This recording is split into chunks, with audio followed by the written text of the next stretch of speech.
Días. Ramón Tamames será el candidato de Vox a la moción de censura, tal y como se lo adelantábamos, en exclusiva hace ya unos días en El Toro Televisión. El próximo lunes 27 de febrero, el partido Santiago Abascal registrará esta moción en el Congreso de los Diputados, que no se votará antes de la semana del 13 de marzo. Lo confirmaba ayer Vox tras una reunión con el ya candidato en su sede nacional.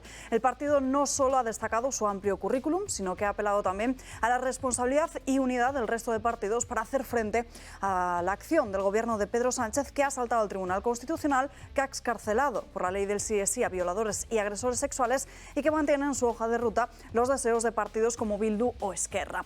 Las razones sobran y son a todas luces conocidas por todos ustedes. Las mentiras que han llevado a Sánchez a ocupar el sillón presidencial y todas las cesiones contrarias a España para mantenerse en el mismo: el asalto a la justicia, los estados de alarma declarados ilegales por el Constitucional, las leyes ideológicas o la situación económica que ha llevado a miles de ciudadanos a cerrar sus negocios y a complicar la vida a muchas familias. La maquinaria propagandística sigue funcionando desde que se comenzó a hablar de Tamames, pero se equivocan, voluntariamente o no, al llenar titulares con su nombre, porque aquí lo importante no es tanto el candidato, sino el objetivo, el de poner fin al gobierno de la ruina, la miseria y el desastre.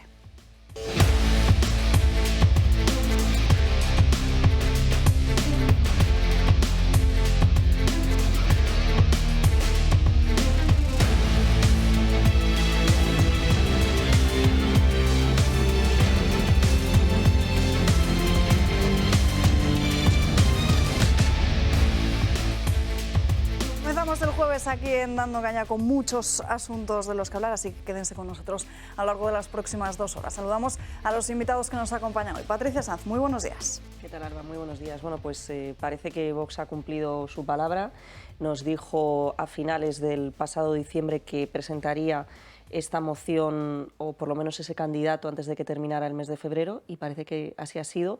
Ha creado un gran revuelo en redes sociales, en la propia opinión pública, tanto por la pertinencia o no del candidato como de la propia presentación de esta herramienta, ¿no? Pero yo me pregunto si la única herramienta que existe en nuestra Constitución que puede ser utilizada por nuestros políticos para desbancar a un gobierno que, como este, le quedan todavía 10 meses más en los que puede continuar con una mala gestión, puede continuar, ya lo ha perpetrado el Tribunal Constitucional, pero aprobando también más legislación a su favor. Si es la única herramienta política que está a disposición del arco parlamentario y no la utilizan, ¿de qué nos sirven nuestros representantes políticos, ¿no? Por tanto, yo creo que es bueno lanzar también ese mensaje, esperando que por lo menos el Partido Popular no vote en contra, pero por lo menos se abstenga, porque bueno, pues es una manera de explicar para qué sirven nuestros representantes políticos, ya que la calle, por ahora, no se manifiesta.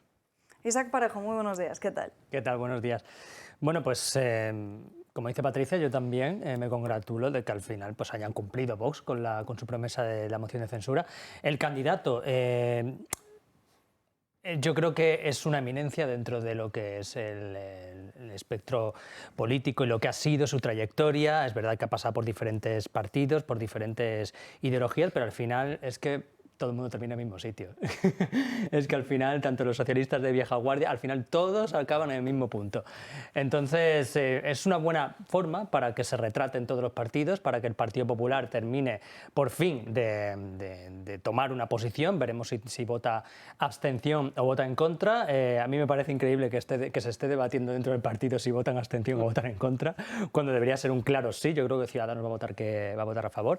Y el Partido Popular, pues bueno, sí que al final volvemos con la teoría del balón de oxígeno, ¿no? Que todo es para el Partido Popular balón de oxígeno, y es lo que seguramente dirán en la tribuna de oradores cuando se produzca la moción de censura. El discurso de Cuca Gamarra será el balón de oxígeno que Vox hace para Sánchez, pero bueno, ya estamos acostumbrados. Así que sabemos que no va a surtir efecto esta moción de censura.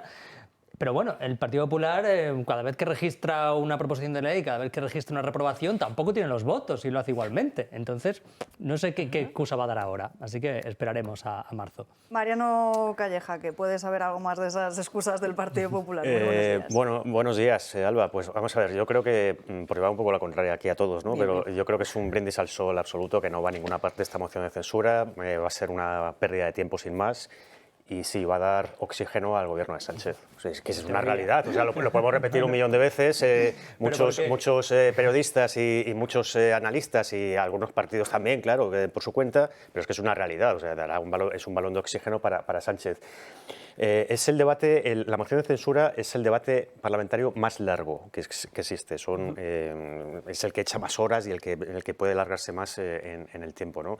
Vamos a ver cómo lo lleva el señor Tamames, que es un señor, hay que recordar, que tiene casi 90 años, que tiene que dar la cara ahí durante mucho tiempo en el hemiciclo, con su discurso, respondiendo, replicando, y es un debate muy intenso y muy largo.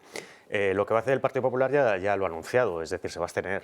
No es previsible en absoluto que se vaya a enfrentar a cara de perro, como hizo Pablo Casado en la moción de censura de octubre de 2020, que se enfrentó personalmente a Santiago Abascal. No lo va a hacer ahora Cuca Gamarra, no está previsto al menos, tampoco va a interpelar directamente a Tamames, sino que se va a dirigir más a Sánchez y desde luego no va a provocar a los votantes de Vox para que se queden en Vox y no acudan, en su caso, al Partido Popular en las próximas elecciones.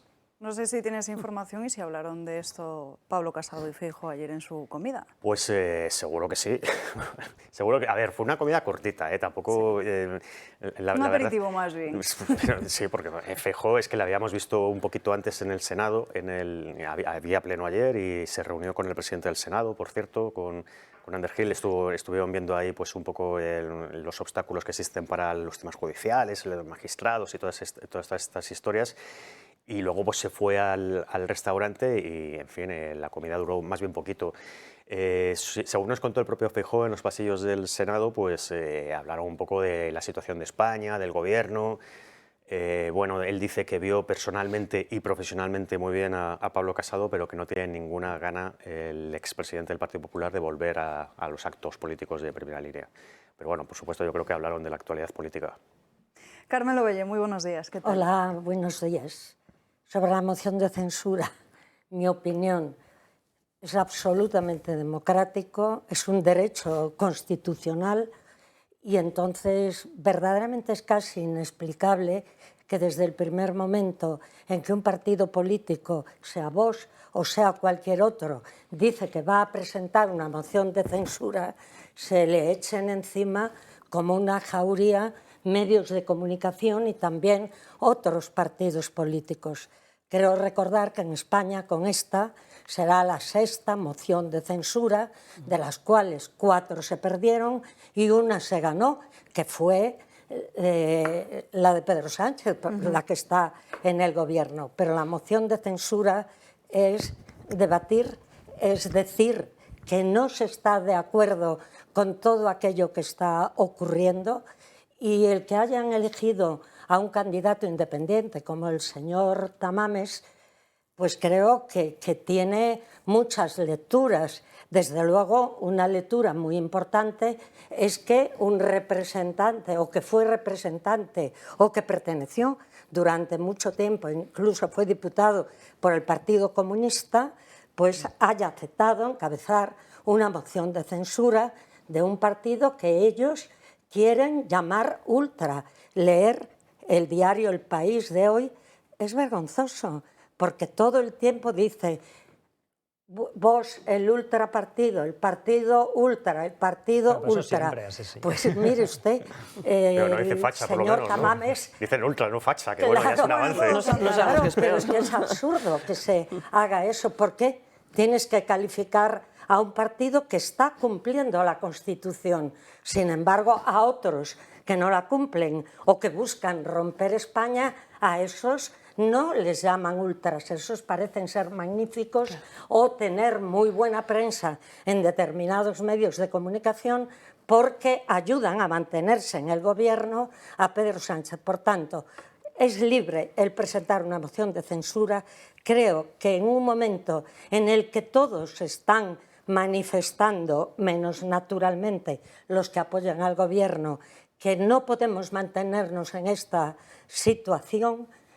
Y si queréis algo histórico, que a lo mejor no tiene mucho que ver, pero yo recuerdo porque, claro, ya tengo una edad, pero estaba en política, y en el año 77, en el Club Siglo XXI, el señor Fraga presentó una conferencia de Carrillo y aquello fue, madre mía, todo el mundo comentaba esa situación, sin embargo fue impresionante para poder resolver los problemas que podía haber entre las dos Españas. Pues yo creo que los que quieren las dos Españas son aquellos que están en ese gobierno Frankenstein. Es sin duda la de Ramón Tamames, la moción de censura que va a presentar Vox, la noticia del día. Como decimos, la registrará el próximo lunes en el Congreso de los Diputados y hoy todos miramos hacia por dónde puede ir su discurso en el Congreso de los Diputados. Esta misma mañana Tamames ha concedido una entrevista a un medio de comunicación, ha asegurado que él se siente libre de decir lo que piensa porque le han dejado además libertad absoluta. Sin embargo, sabemos que va a tirar mucho por la economía. Santiago Abascal planteó el pasado noviembre al Partido Popular una segunda moción de censura para desbancar al gobierno de Pedro Sánchez. Y si hay un candidato de consenso y se acuerda presentar una moción de censura para convocar elecciones inmediatamente, nuestro apoyo estará garantizado.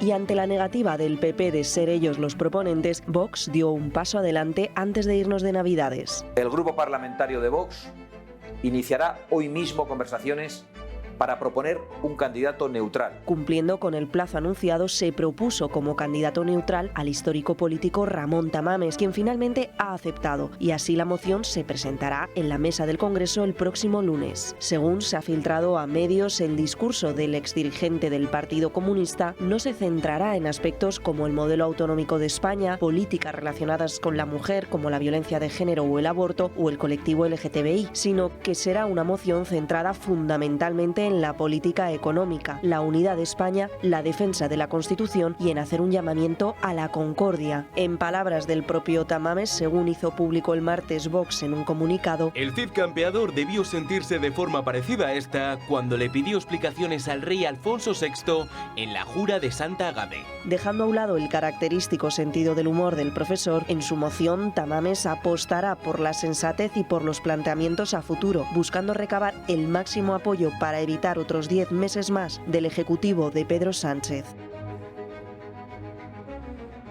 Pues los números de momento para esa moción de censura no dan, pero aquí también hay dos objetivos claros. Uno de ellos es el de retratar a Pedro Sánchez en el Congreso de los Diputados y toda su gestión al frente de la Moncloa, y otro del que también hablan algunos analistas, que es la intención de Vox de llegar a un voto mucho más mayor, porque sí que es cierto que Vox, a diferencia de otros partidos, ha conseguido calar en la gente joven, pero no tanto así en la de mayor edad.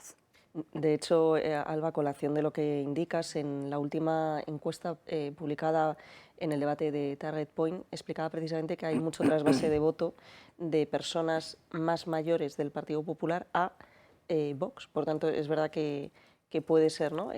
Pues quizás una de las cuestiones en las que beneficia a Vox. En todo caso, no creo que el partido de Santiago Abascal haya pensado en este candidato por su edad, ni mucho menos por buscar votantes. De hecho, sobre la mesa, antes que Tamames, estuvieron muchos otros, ¿no? Y bueno, aquí se ha apuntado, incluso lo decía Mariano antes, que puede que sea demasiado mayor para seguir un debate de este calaje, como es un debate de una moción de censura, donde el reglamento del Congreso no especifica exactamente estos plazos, ¿no?, de intervención.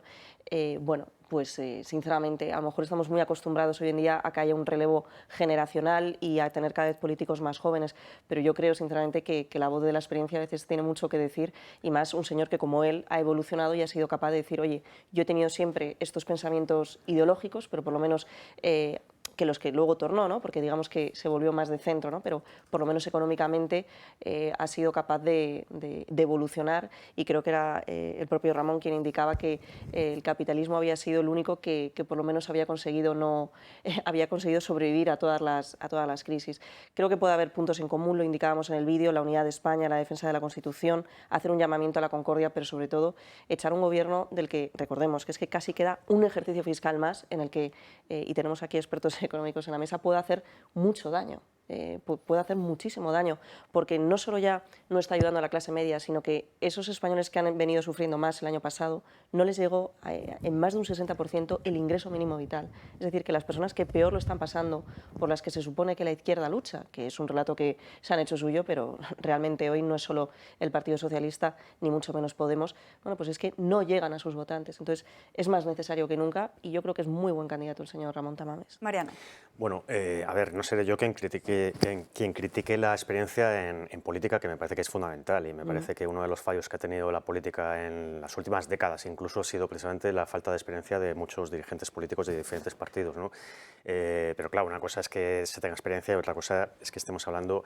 Yo, con todos los respetos a Ramón Tamames, o sea, parto de esa base. Es un señor que tiene una mente privilegiada, que es, una leyenda política en España, que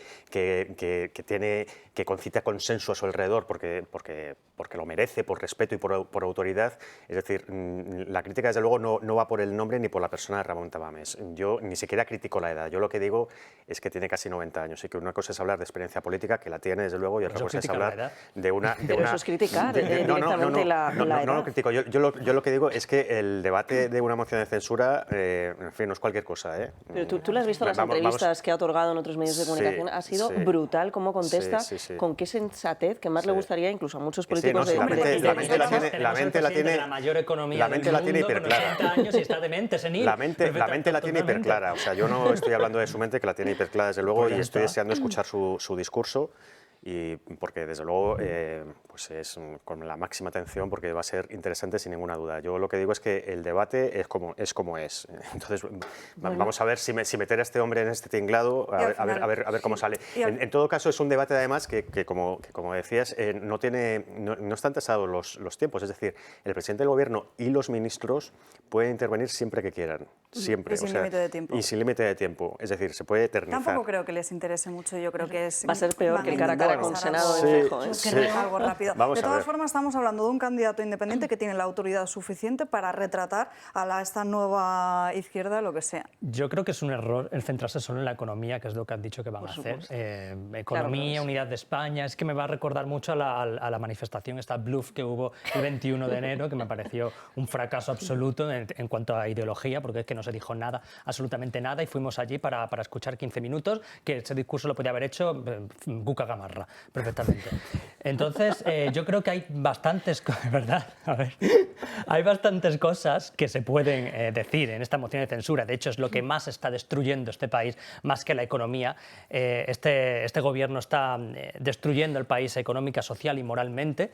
Las leyes ideológicas creo que son lo que más daño hace a un país, y en este caso España, más que la gestión económica, que por supuesto también es un desastre, y espero que también pueda apuntar todo lo que se está haciendo en materia ideológica. No creo que solo sea la economía. De todas formas, yo creo que va a sorprender Ramón Tamames, porque yo he visto también muchas entrevistas suyas y tiene una mente lúcida, ¿no? Lo siguiente, pues es impresionante. Al parecer no va a hablar ni de aborto, ni de leyes de género. Eso es lo que digo, que no sé si la moción de censura puede intervenir alguien más que el candidato. Sí, el presidente del partido. De hecho, lo que sucede en las mociones de censura, el primero en intervenir es el partido que propone esa moción de censura, que en este caso será Santiago Abascal, porque tiene que ser uno de los firmantes. Lo hace además sin límite de tiempo, después le sucede Tamames también sin límite de tiempo. Pues entonces, que se imagino que Tamames se centrará en la economía y el resto de portavoces se centrarán en temas más ideológicos. Yo creo, de todas formas, un momentito, yo creo que va a sorprender a Ramón Tamames por el hecho de que, por las pocas entrevistas que he visto, yo creo que es una persona lúcida. El tiempo que esté en la tribuna o no, lo que aguante, a ver, repito, tenemos a Biden, que tiene demencia senil, que está dirigiendo la mayor economía del mundo. Y que tiene botón rojo. Y que tiene botón rojo para explotar el mundo. Ese es el mejor ejemplo. ¿Vale? Por eso. Y si ese señor puede dirigir la economía la mayor economía del mundo, yo creo que Ramón Tamames puede aguantar 5 o 6 horitas haciendo una moción de censura. Creo que hay ejemplos a nivel mundial de que quizá dentro incluso de las democracias europeas los mejores gobernantes han sido aquellos que tenían muchos años y mucha experiencia. Me cuesta decir esto ante una persona tan joven como tú. Ramón Tamames ni siquiera va a gobernar. Es que ahora lo que se esté valorando en determinados medios de comunicación es si el señor Tamames va a aguantar, es si cuánto tiempo va a poder estar allí. Oiga, no están valorando la calidad de lo que pueda decir, la categoría de su formación.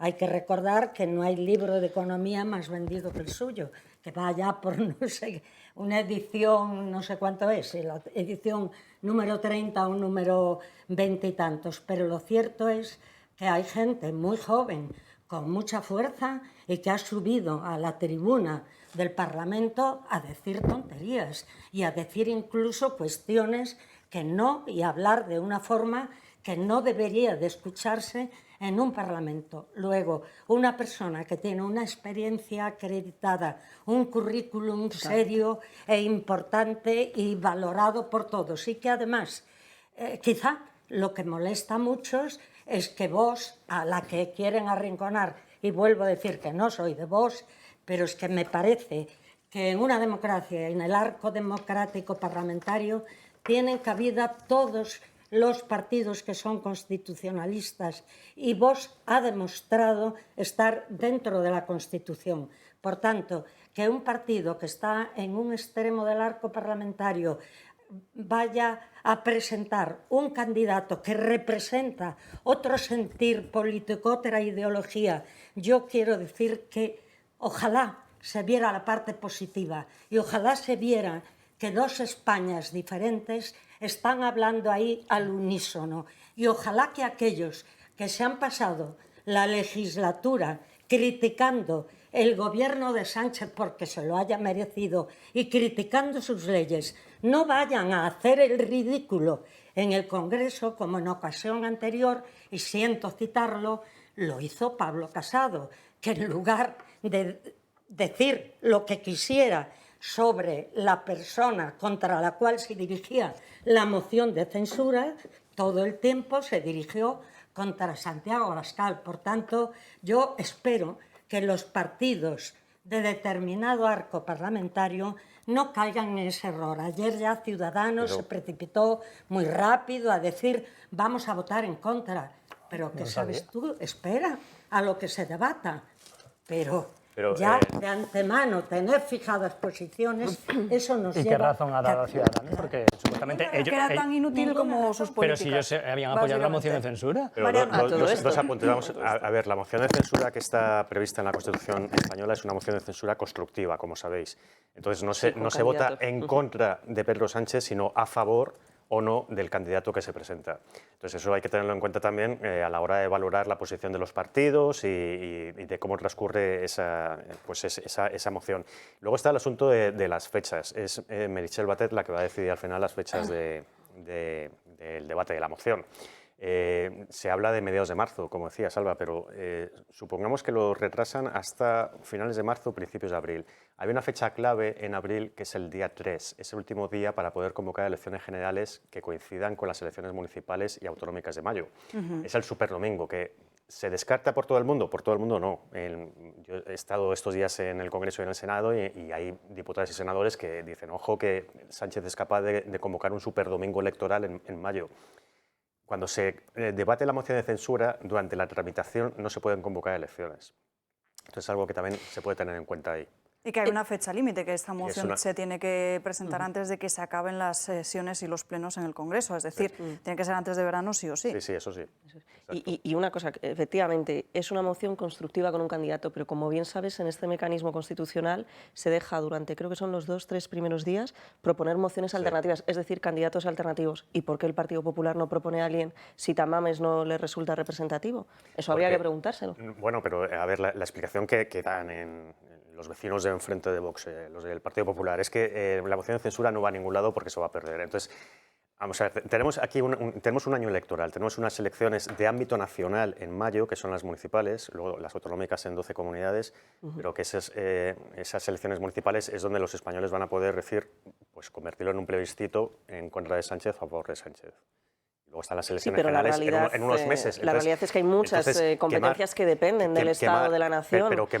Y si no se desbanca Pedro Sánchez ya, nos queda casi un año más de Pedro Sánchez. Pero yo eso lo puedo llegar a entender porque quemar al candidato, porque claro, si el Partido Popular presentaba una moción, el candidato sería Feijóo, no va a ser Cuca Gamarra, o sea, va a ser Feijóo, que es el candidato a la presidencia del Gobierno.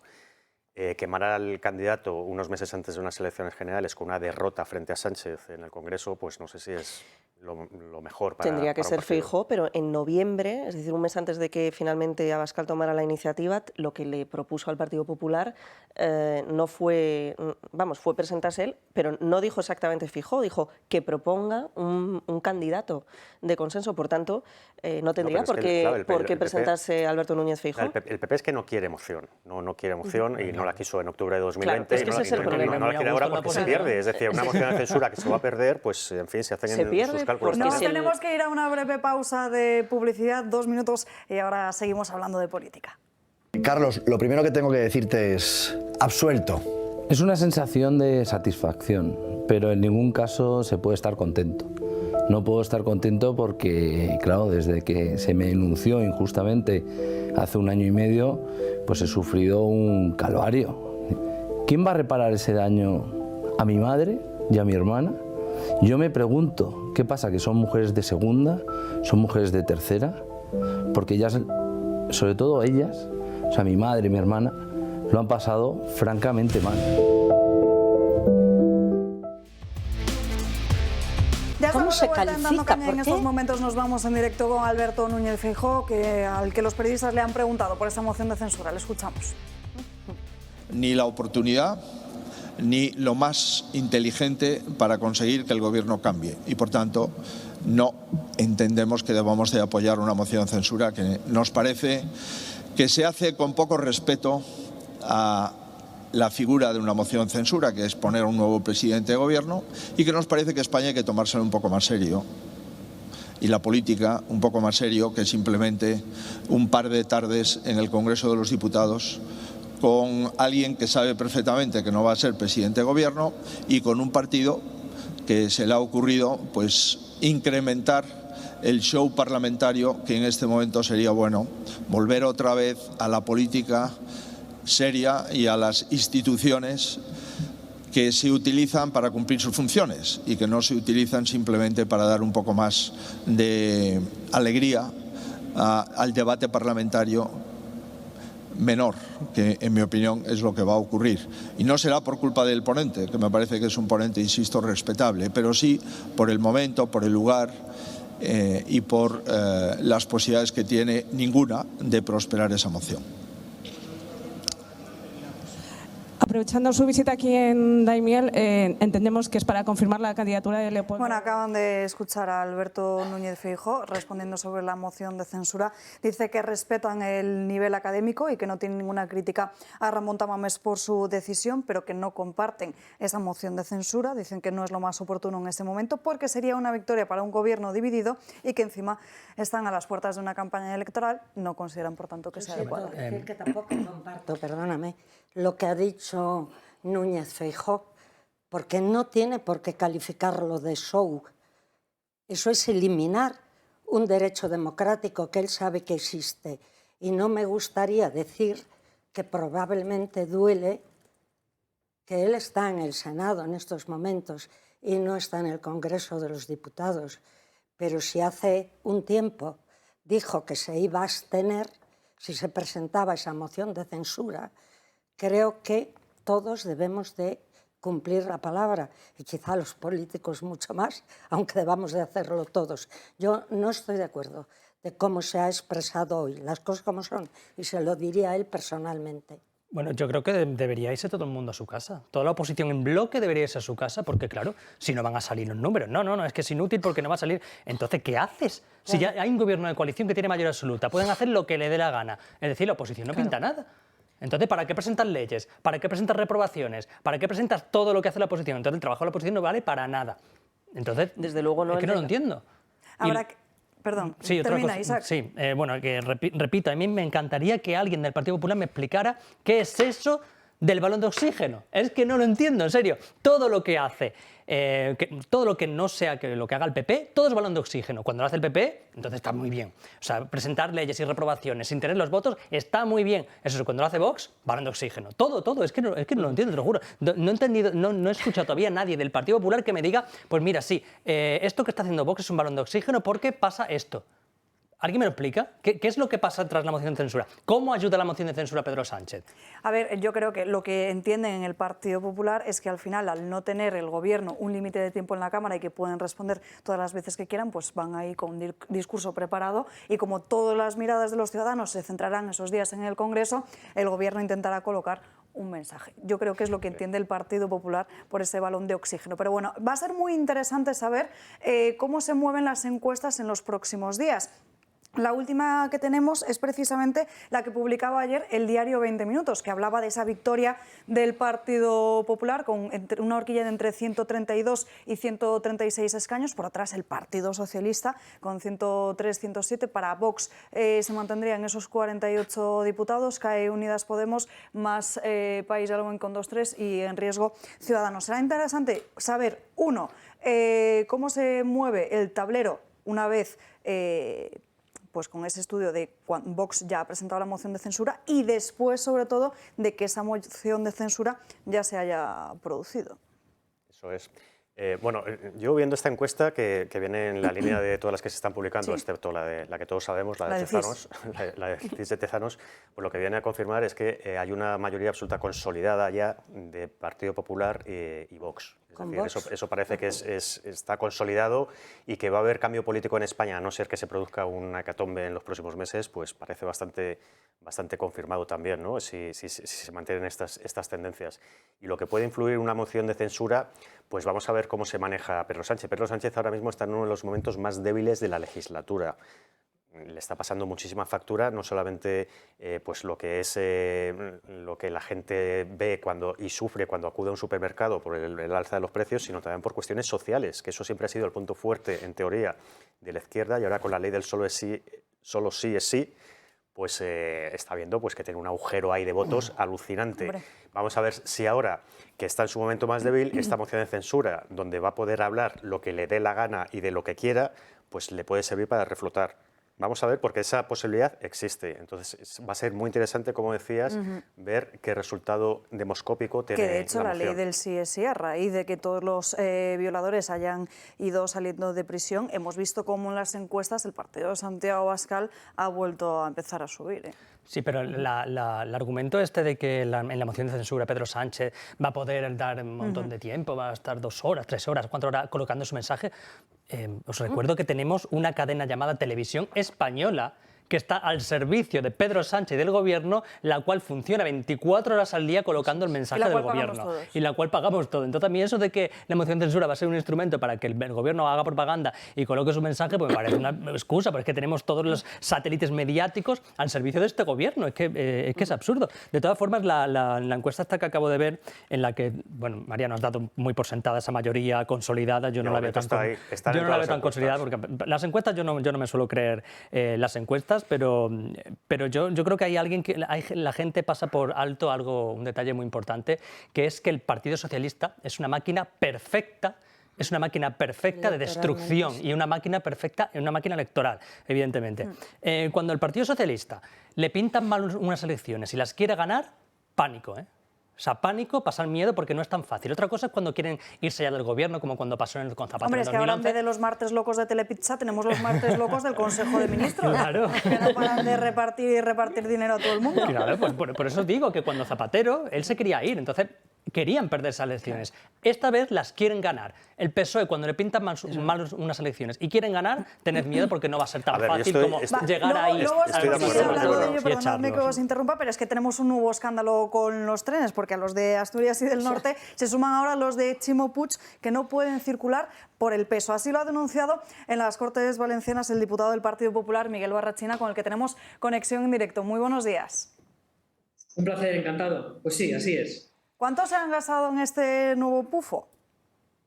Pues 43.300.000 euros, que inauguró hace unas semanas el propio Chimo Puig, inaugurando una línea de tram, de ferrocarril, la línea 9, que no puede ser utilizada por este tren. Este tren es un tren muy moderno, muy pesado, y por tanto hay 3 puentes metálicos que no soportan ninguno de los 3 el peso de estos 6 trenes adquiridos por 43 millones de euros, que en lugar de recorrer la línea, pues lo que hacen es un trocito muy pequeño se obliga a los pasajeros a cambiarse de tren, a coger un tren diésel y después, como tampoco se ampliaron los túneles, que siguen estando pequeños en la parte hacia Alicante de esta línea, pues tienen que coger un tercer tren, con lo cual se bate un récord universal. Algo más de 100 kilómetros, 101 kilómetros, 100 kilómetros en 3 horas y 1 minuto, es decir, a 19 kilómetros por hora. Con lo cual, claro, pues es un recorrido que no hace nadie. El único uso ha sido el uso electoral que ha hecho Ximo Puig, inaugurando unos trenes preciosos para los cuales la línea, después de haber estado 7 años paradas y en obras, se les ha olvidado lo importante, y es que los puentes soportasen el peso de los nuevos trenes. Esos nuevos trenes pesan 63 toneladas, 9 más de las que los anteriores trenes tenían, y que por tanto es insoportable, y ellos lo sabían desde que llegaron al gobierno, para aguantar los trenes, claro. Por si no me ha quedado claro, para hacer un trayecto de menos de 100 kilómetros, los viajeros se tienen que bajar, tienen que coger otro tren y tienen que volver a cambiar de tren por tercera vez, ¿no? ¿Y qué ha dicho ante todo esto el gobierno de Ximo Puig? ¿Qué argumentos da? ¿Cómo se explica? Pues mire, si es que lo hace. Ximo Puig nunca dice nada.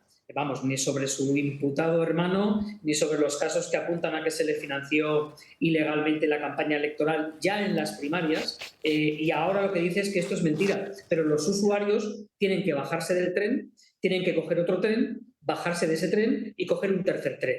Y total, efectivamente, como ya se ha publicado, 3 horas y 1 minuto para recorrer 100 kilómetros entre Denia y Alicante. En la parte de Denia los túneles se hundirían si el tren pasase, y en la parte de Alicante los trenes que podrían subir desde Alicante electrificados son excesivamente altos para los túneles pequeños que el gobierno de Puig decidió no ampliar, y en estos 7 años de obras ni se han ampliado los túneles para que puedan coger unos trenes, ni se han reforzado los puentes metálicos para que puedan pasar otros, con lo cual hay que coger 3 trenes diferentes para una misma línea de ferrocarril. Catastrófico. Y naturalmente hemos pedido lo mismo que para Asturias y para Cantabria, para los valencianos. Es que mientras se repone, mientras se deshace este entuerto, tengan los billetes gratis los usuarios perjudicados, y que se destituya a alguien. En el gobierno de España han echado al presidente de Renfe y a la secretaria de Estado, y aquí alguien debe pagar con su responsabilidad de unos trenes que no sirven para este recorrido, para este trazado. Miguel, aquí en Madrid el tema de la línea de cercanías está siendo bastante lío por unas obras que se están acometiendo de aquí a finales de año. Los usuarios están muy enfadados porque siempre pierden el tren, llegan tarde al trabajo, pero creo que cercanías en Valencia no es que funcione mucho mejor. No, funciona sustancialmente peor en la Comunidad Valenciana. De hecho, multiplicábamos los últimos datos, porque también los ocultan, de incidencias y cancelaciones, multiplicaban por 3 las que suceden en Madrid. De hecho, esta misma semana se ha cerrado una de las históricas líneas de ferrocarril, la Valencia-Utiel-Cuenca-Madrid, que tenía 100.000 pasajeros anuales y que, por cierto, el gobierno de Rajoy dejó previsto presupuesto hasta 2028, pues el martes el último Consejo de Ministros de Pedro Sánchez dio por cancelada esta línea. Nunca, jamás, los transportes públicos en la Comunidad Valenciana sufrieron tal nivel de desatención y deterioro, que además se combina con una persecución al coche privado que lo que hace es, desgraciadamente, inmovilizar a buena parte de los valencianos. Pues Miguel Barrachina, muchísimas gracias por estar con nosotros en directo, que sé que además ha salido del pleno para poder atendernos. Un placer. Un placer, encantado. Hasta pronto. Bueno, pues de pufo en pufo, ¿eh? Con el tema de los trenes. Y además, en la cuestión de Denia, especialmente preocupante, yo tuve la oportunidad de estar allí un verano trabajando, una de mis primeras experiencias como periodista en la radio, y recuerdo que era imposible desplazarte hasta Alicante, hasta Valencia. Realmente es un problema que en la Comunidad Valenciana, y en concreto caso de la provincia de la Marina Alta, se lleva sufriendo desde siempre. Yo, por lo menos, desde que era muy pequeñita, hace más, de 15, 20 años, el mismo problema. Y además es que se tarda más, como bien estábamos rotulando y nos estaba explicando, en llegar desde Denia a cualquiera de las otras localidades, ¿no? Alicante, Valencia, que luego desde ahí a cualquier otro punto de España, especialmente a la capital. Sinceramente, no solo es que tengan que dimitir, es que a lo mejor esta cuestión debería ser revisada desde el Estado y empezar a ver cómo podemos acometer pues una nueva redes de conexión, que para el caso de la Comunidad Valenciana es que es una de las mayores fuentes de ingreso de turismo para España. No se puede entender. Bueno, es que... Perdón, de los trenes, como tantas otras cuestiones de este país, también es muy importante la capacitación de las personas que dirigen esos ministerios o que dirigen esas instituciones.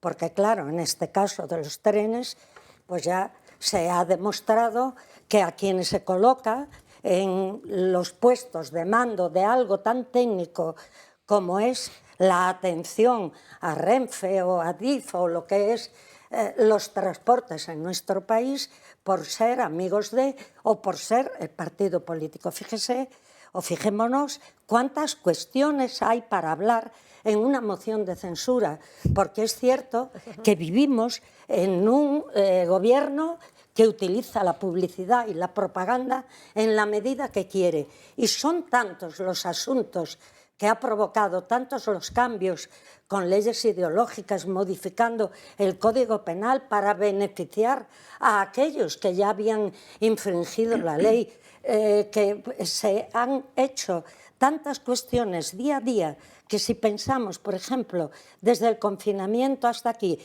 que ya se saltaron la Constitución, ¿cuántas cuestiones la gente ha olvidado? Pues en una moción de censura, si está bien preparada y si aquellos que la llevan a cabo, y ahí también hablo de los diputados de la oposición, la aprovechan para resaltar todas las incoherencias, mentiras del gobierno, nombramientos extraños, que no pueda cesar a una ministra aunque incumpla, que vengan parlamentarias o comisiones europeas y se asusten de los efectos de la ley, sí, pues todo eso se puede decir en una moción de censura. Y yo creo que el señor Feijóo tiene buenísimos parlamentarios que no tienen por qué tener miedo a lo que diga el presidente, pero si durante la pandemia los teníamos horas y horas y horas en la televisión pública, como tú has dicho, y los tenemos continuamente, y se va a jugar a la petanca con gentes del Partido Socialista y eso recorre todos los medios de comunicación, pues el Parlamento está para discutir, para denunciar, para hacer declaraciones, para ajustar las posiciones políticas. Y eso es lo que puede ocurrir. No sabemos cómo saldrá la moción de censura, porque efectivamente mucho dependerá del desarrollo y de la actuación. Pero yo lo que defiendo es que sí es lícito presentar una moción de censura y que la moción de censura no se presenta solo para ganar, se presenta para demostrar cuál es el estado social, económico del país. Y esto además, Carmen, lo estás diciendo tú, que has sido alcaldesa de Berín por el Partido Popular durante muchísimos años. Sí, la gente se olvida día a día. Sí. Pero si está claro, si la moción de censura es algo lícito, es constitucional, es legal, pero no quiere decir que sea pues, oportuno ni que vaya a salir bien. Es decir, sí que se sabe cómo va a salir esta moción de censura, es decir, va a fracasar porque no va a salir adelante. Es que no hace falta ser adivino ni hacer un análisis especial, ¿no? No hay votos suficientes para que salga adelante, pero antes de empezar. Sobre lo de Valencia, vamos a ver, es lo que le faltaba a Chimo Puig. Es verdad que la responsabilidad de los trenes está en el Ministerio de Transportes. Gobierno central. Pero claro, mucho ojo, porque una comunidad autónoma, si está sufriendo esa mala gestión del Ministerio de Transportes, lo que tiene que hacer es plantar cara al Gobierno y plantar cara al Ministerio y decir, ya está bien, no nos puede tratar así, y defender a los suyos, a sus ciudadanos, y exigir y denunciar todo lo que está pasando. Si Chimo Puig se encoge y ni se queda hacia atrás y no da la cara por los valencianos, pues esto por supuesto que le puede pasar factura, como le está pasando factura a Guillermo Fernández Vara en Extremadura por la otra pifia del tren extremeño, que es el tren de la vergüenza también. Sí, pero aquí al Partido Socialista parece que no le pasa factura nada. De hecho, bueno, ya veremos. Y vamos a seguir avanzando, estamos conociendo más información y más información sobre el caso Mediador, que como bien sabéis es esa trama de extorsión a empresarios de Canarias para conseguir pues, beneficios fiscales, subvenciones de los fondos europeos y también que no se les hiciera inspecciones en sus granjas. En los últimos días cada vez todo apunta más también a Bernardo Fuentes, el Tito Berni, que es así como llamaban al diputado del Partido Socialista, que dimitió después de haber sido suspendido de militancia por Ferraz. Publica hoy Canarias 7 cómo los ganaderos de la trama Mediador querían además conseguir más contratos con el Ministerio de Sanidad.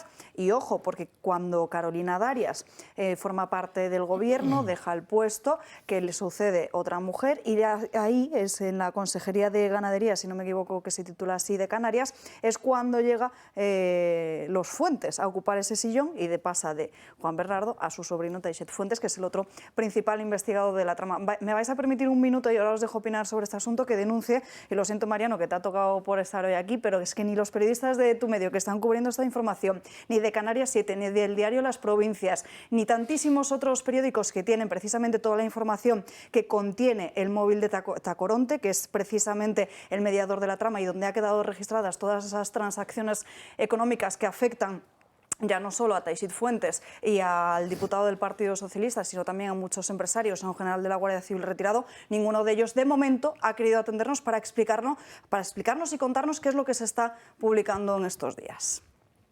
Pues por las alusiones directamente.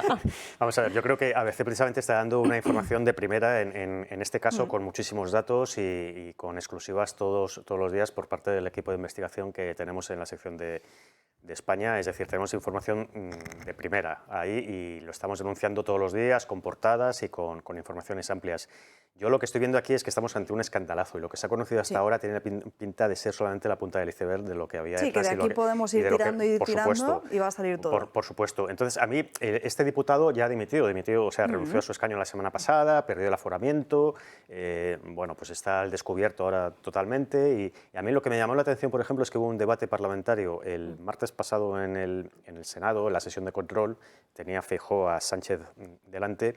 Y este escándalo de corrupción, pero además de la corrupción chunga, o sea, la más chunga posible, pues es que ni siquiera salió. Además, tan chunga que publicaba ayer el diario El Confidencial que esos pagos que recibiría el Tito Berni, el diputado del PSOE, que recibía sobres de 3.500 euros en efectivo en el propio despacho del Congreso.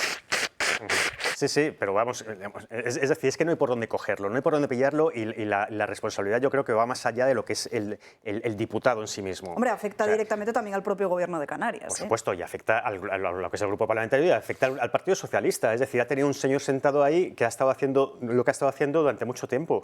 Es decir, y lo que exige como mínimo son unas explicaciones no ya de él, sino de los que estaban por encima de él. Es decir, las explicaciones están faltando ya y a mí lo que me llama la atención, insisto, es que el Partido Popular el Partido Popular y otros partidos no estén haciendo un uso de este caso para decir al Gobierno y al Partido Socialista que dé explicaciones. Es que si llegase al revés... Tampoco lo estaba haciendo con el caso de Chimo Puig. Pero es que si llegase al revés, tendríamos este caso en boca de los ministros y de los socialistas continuamente, a todas horas, a 3 meses de las elecciones. Y sin embargo el Partido Popular pues no lo hace. ¿Por qué no lo hace? Yo estuve hablando el otro día con un dirigente político del PP canario y la respuesta que me dio es que no todos los políticos somos iguales. Pues no sé si son iguales o no, que yo creo que no lo son, por supuesto, no todos los políticos son iguales, pero hay que ser un poco más listo también, yo creo, a 3 meses vista de las elecciones. También es cierto que la familia de los Fuentes en Canarias es muy importante, ¿eh? De hecho, hay otros hermanos y otros familiares que también forman parte del Partido Socialista y que son alcaldes y otros cargos administrativos en otras islas. A ver, yo creo que no nos estamos enfocando bien, ¿vale? Con el respeto a todo el mundo. Estamos hablando de un partido que es el PSOE, que para empezar debería estar ilegalizado desde lo que hizo con los GAL, ¿vale? O sea, es que partiendo de esa base de que tenemos un partido que asesinaba a gente con dinero público, o sea, y no le pasó factura, y ha seguido ganando elecciones, y ha vuelto a gobernar incluso 2 veces más. O sea, ¿Os creéis que va a pasar factura un caso de corrupción en Canarias? O sea, viendo el caso Aquamed, cómo se ha silenciado completamente, viendo, bueno, pues el caso de los ERE, por ejemplo, el caso de los ERE, que al final se sabía lo que había pasado en Andalucía y seguían ganando elecciones incluso por mayoría absoluta. Aquí lo que le importa a la opinión pública es lo que digan los grandes medios de comunicación y lo que digan las televisiones. Y aquí lo que hemos visto es que se ha armado un gran escándalo mayúsculo. ¿Por qué? ¿Por la corrupción del PSOE? No, por las medidas prohibidas de Castilla y León. ¿Por qué se ha armado un escándalo en este país? ¿Porque Pedro Sánchez ha indultado a los golpistas? No, porque en Vox hay un nazi. Hay un homófobo. Eso es lo que a la gente le importa, porque es lo que se difunde desde los grandes medios de comunicación. Entonces ya podemos sacar 20.000 casos de corrupción, ya podemos decir que Pedro Sánchez ha asesinado a un bebé en directo en Televisión Española, que no va a pasar nada. No va a pasar nada porque casi todos los medios de comunicación están en confabulación con este gobierno. Repito, tenemos una cadena llamada Televisión Espantosa, Televisión Española, que está al servicio de ellos. Y es lo que la mayoría de este país ve, por desgracia. En fin, pero esto es muy grave, porque son expertos en no contestar. Ya no solo hablemos de que no se refleje en los medios de comunicación, de que la televisión española está a su servicio y tantos otros por la subvención que reciben.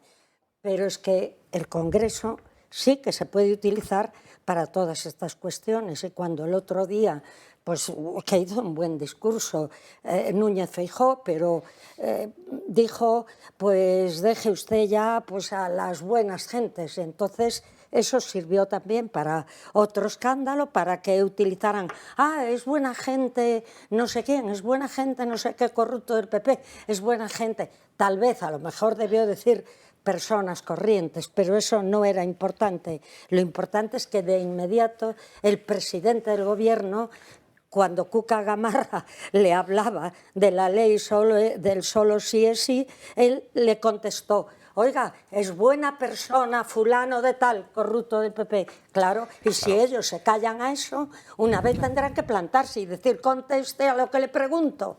Bueno, estamos hablando, perdón, y ya dejamos este tema aquí del caso mediador, que nos tenemos que ir a publicidad de un caso muy importante del que tenemos que seguir estando pendientes, porque el otro día lo conocíamos también a través de otro medio, como hay 4 empresas a las que Nadia Calviño les dio ayudas de los fondos europeos, como están siendo investigadas en el marco de esta trama, y veremos cómo afecta también al Ministerio de Sanidad. Pausa para la publicidad y a la vuelta seguimos hablando de más asuntos y ya nos acompaña Ana y sus crónicas de manicomio.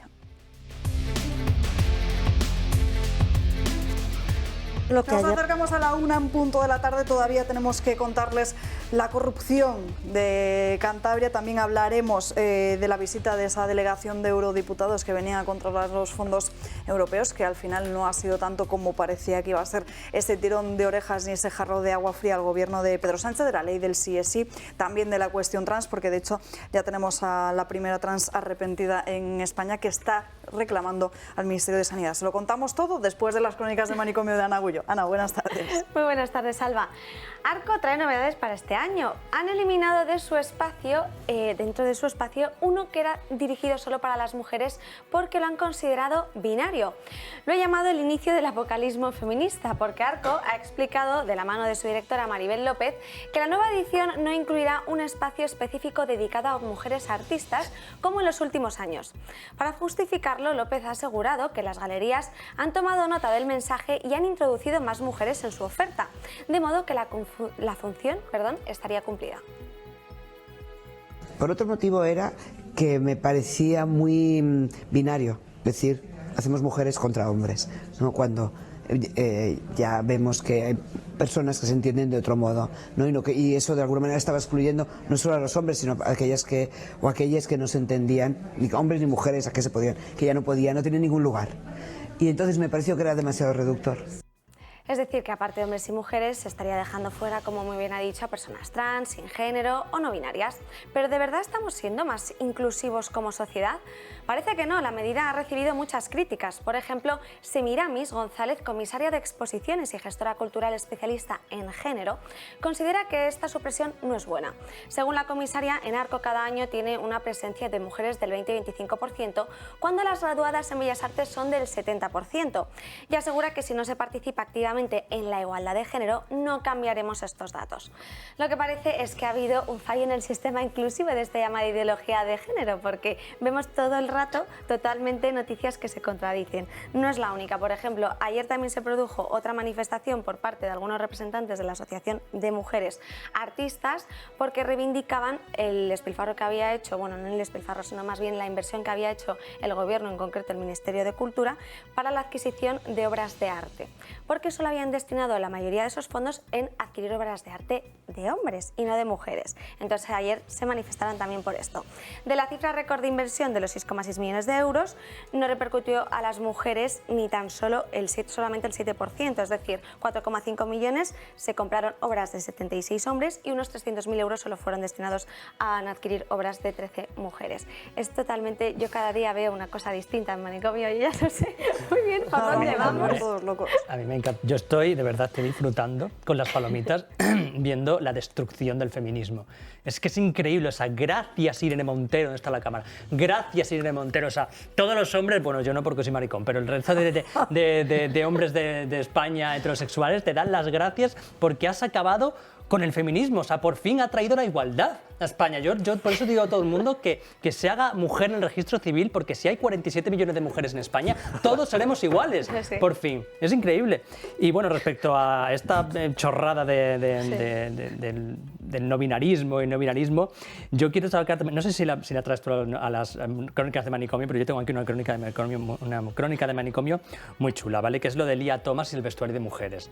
Sí, lo contamos. Lo contasteis, ¿no? Sí. Por eso digo que esto es un por eso.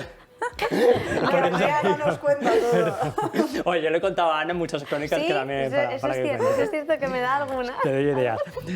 Por eso digo que esto es un borrado absoluto del feminismo, porque ahora de repente se está atacando a las mujeres que están en contra de que un señor con 2 colgajos entre en un vestuario. Es maravilloso, se le ha llamado transfoba, a esa chica se le ha llamado transfoba, se le ha insultado, se le ha dicho de todo. Digo, joder, Oye, ¿los baños en el espacio Arco cómo son? No lo sabemos, pero seguro que ¿Habrá binarios? Mujer. ¿O binarios? A lo mejor ahí también se han liado un poquito. No binarios. ¿Qué es el no binarismo? Que yo estoy deseando de hacer un debate con una persona que se considere no binaria para que me cuente qué es el no binarismo, porque si no eres hombre o mujer, ¿qué eres? ¿Una bacteria? ¿Un trans arrepentido? No sé. Es que dentro de la propia definición de no binario estás diciendo que hay una categoría de binario. Entonces es como todo el rato contradictorio. No, ¿sabes qué pasa? Mira, los no binarios son personas que dicen que no se consideran ni hombres ni mujeres, pero porque van vestidos con ropas de hombres y mujeres. Entonces ya están asumiendo que hay distintos sexos, que hay... Incluso, lo peor de todo, están asumiendo los roles de género. Porque luchan en contra de los roles de género, pero a la vez se ponen ropa de mujer. Coño, pero si no es rol de género, ¿cómo consideras ropa de mujer y ropa de hombre? Es todo loquísimo. Y luego, otra cosa que también me ha parecido de Manicomio que la quiero comentar, a ver qué os parece, es que el Instituto de las Mujeres ha hecho un informe sobre la brecha de género, en concreto los datos del año 2020, en el que decía que había el 18,7%, había habido en general esa brecha de género entre lo que se retribuye o lo que retribuye a un hombre y a una mujer, ¿no? en esas condiciones de contratos laborales. Bien, indicaba que la mujer se quedaba con unos 22.000 euros de media y los hombres 27.000. Pero es que decía que esa brecha retributiva también estaba en el sector público.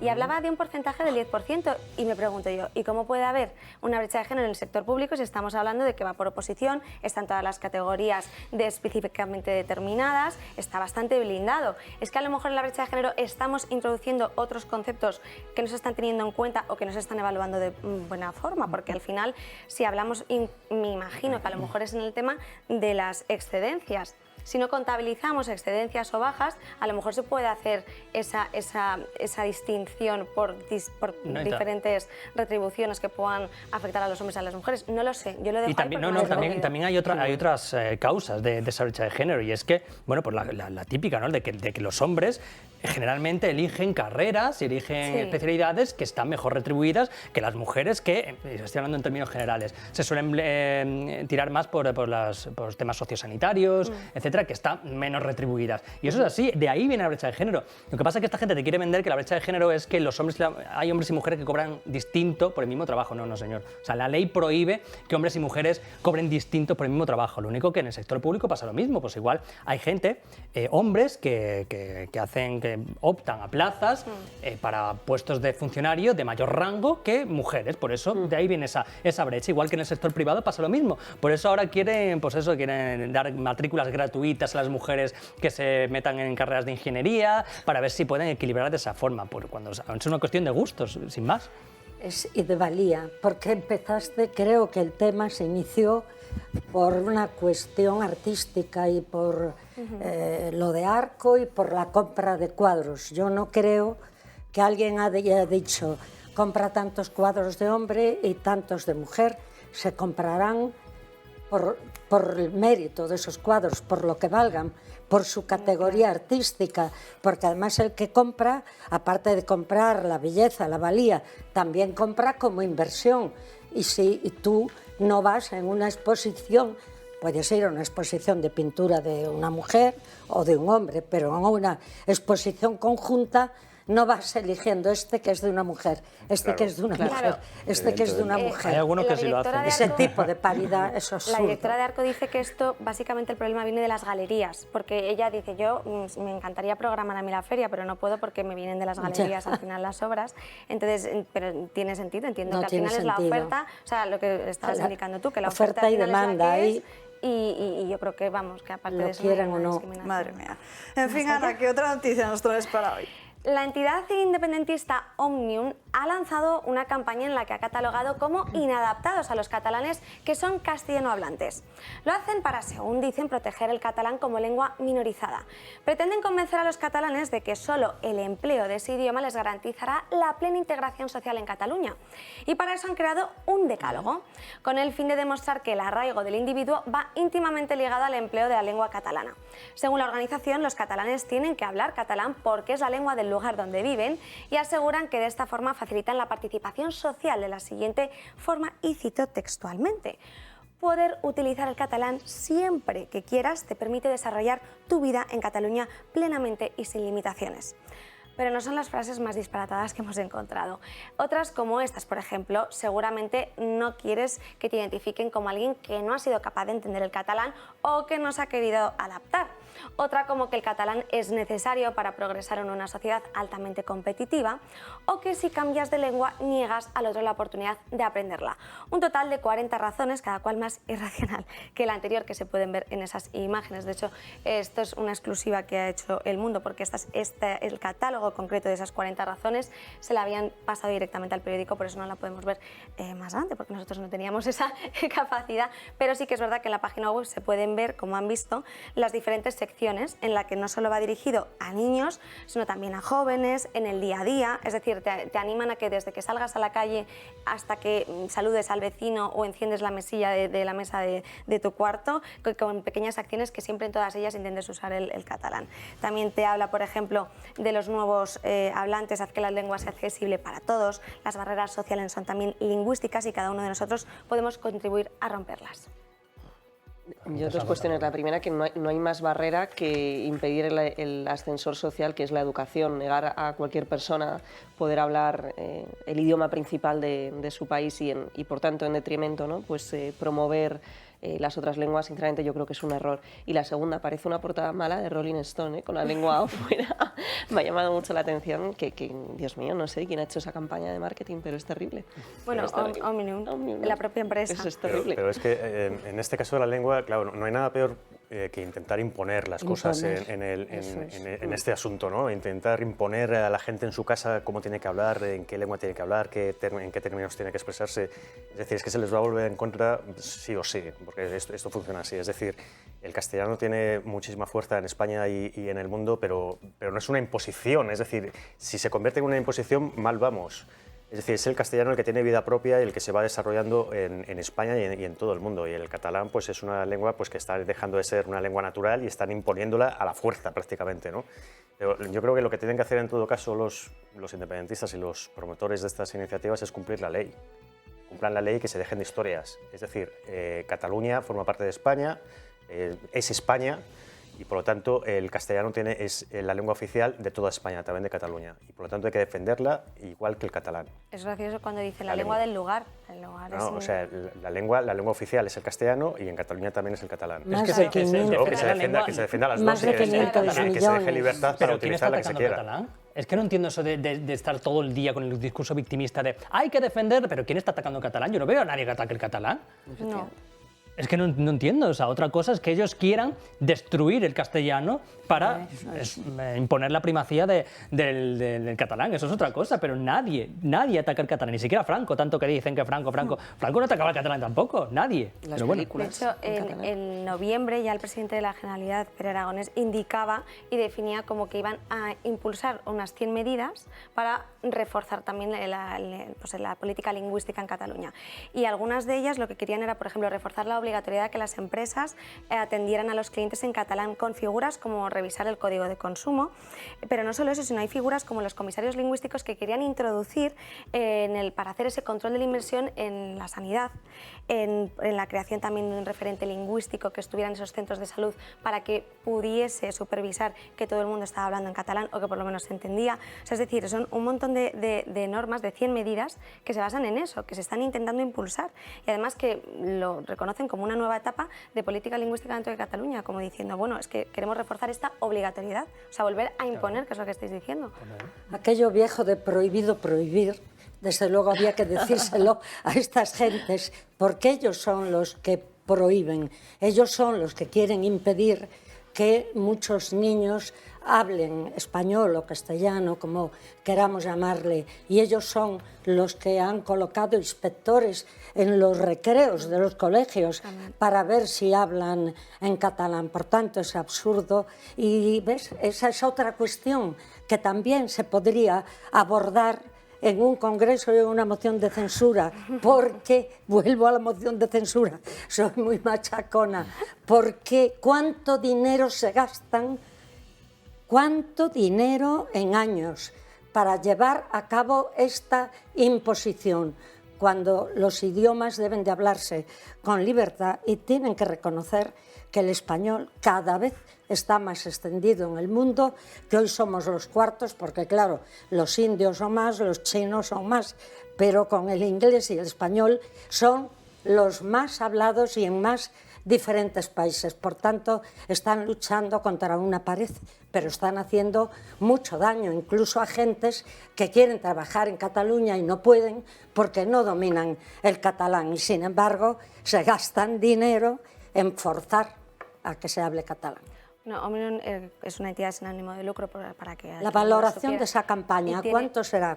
No, tiene 165.000 socios. Ellos indican que el 100% de las, el 99% de toda la inversión que reciben es de gente de personas privadas, que solo el 1% proviene de convenios con la administración pública, pero que de todo el presupuesto que tienen, más de la mitad lo dedican a proyectos vinculados con la lengua y la cultura catalana, en hacer este tipo de iniciativas.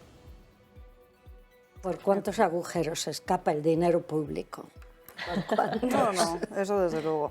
Y además hablamos de una de las principales asociaciones, fundaciones que es una asociación en octubre. Sí. En fin, Ana Gullo, muchísimas gracias por estas crónicas de Manicomio. Les contaba antes, les adelantaba lo que sucede en Cantabria. Irregularidades en la Consejería de Obras Públicas y hay ya 8 detenidos. Otros.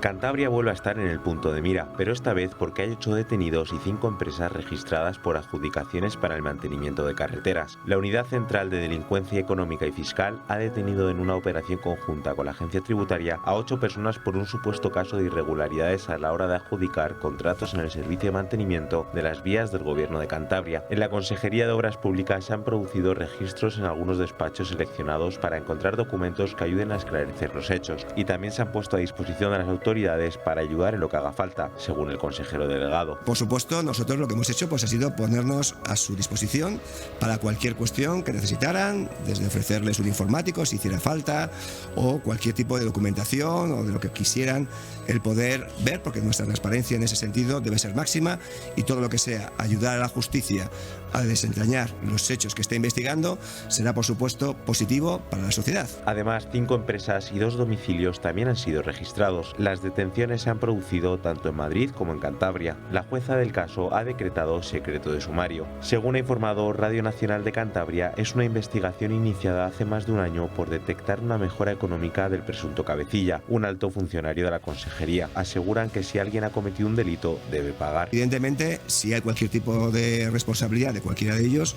desde luego que tiene que caer el peso de la justicia, porque como he dicho anteriormente, los funcionarios son sobre todo servidores públicos y evidentemente tenemos que estar al servicio de la sociedad y mirar sobre todo por el bien público, nunca por el bien personal. Los partidos de la oposición en el Parlamento cántabro han pedido al presidente Revilla que comparezca de manera urgente para hablar de los hechos. Bueno, pues Revilla tiene que dar explicaciones cuanto antes, ¿eh? La verdad es que cuando cada día vemos nuevos casos de corrupción, naturalmente que eso contribuye a deteriorar enormemente la democracia, pero contribuye más todavía el hecho de que precisamente hayan rebajado las penas para delitos de malversación.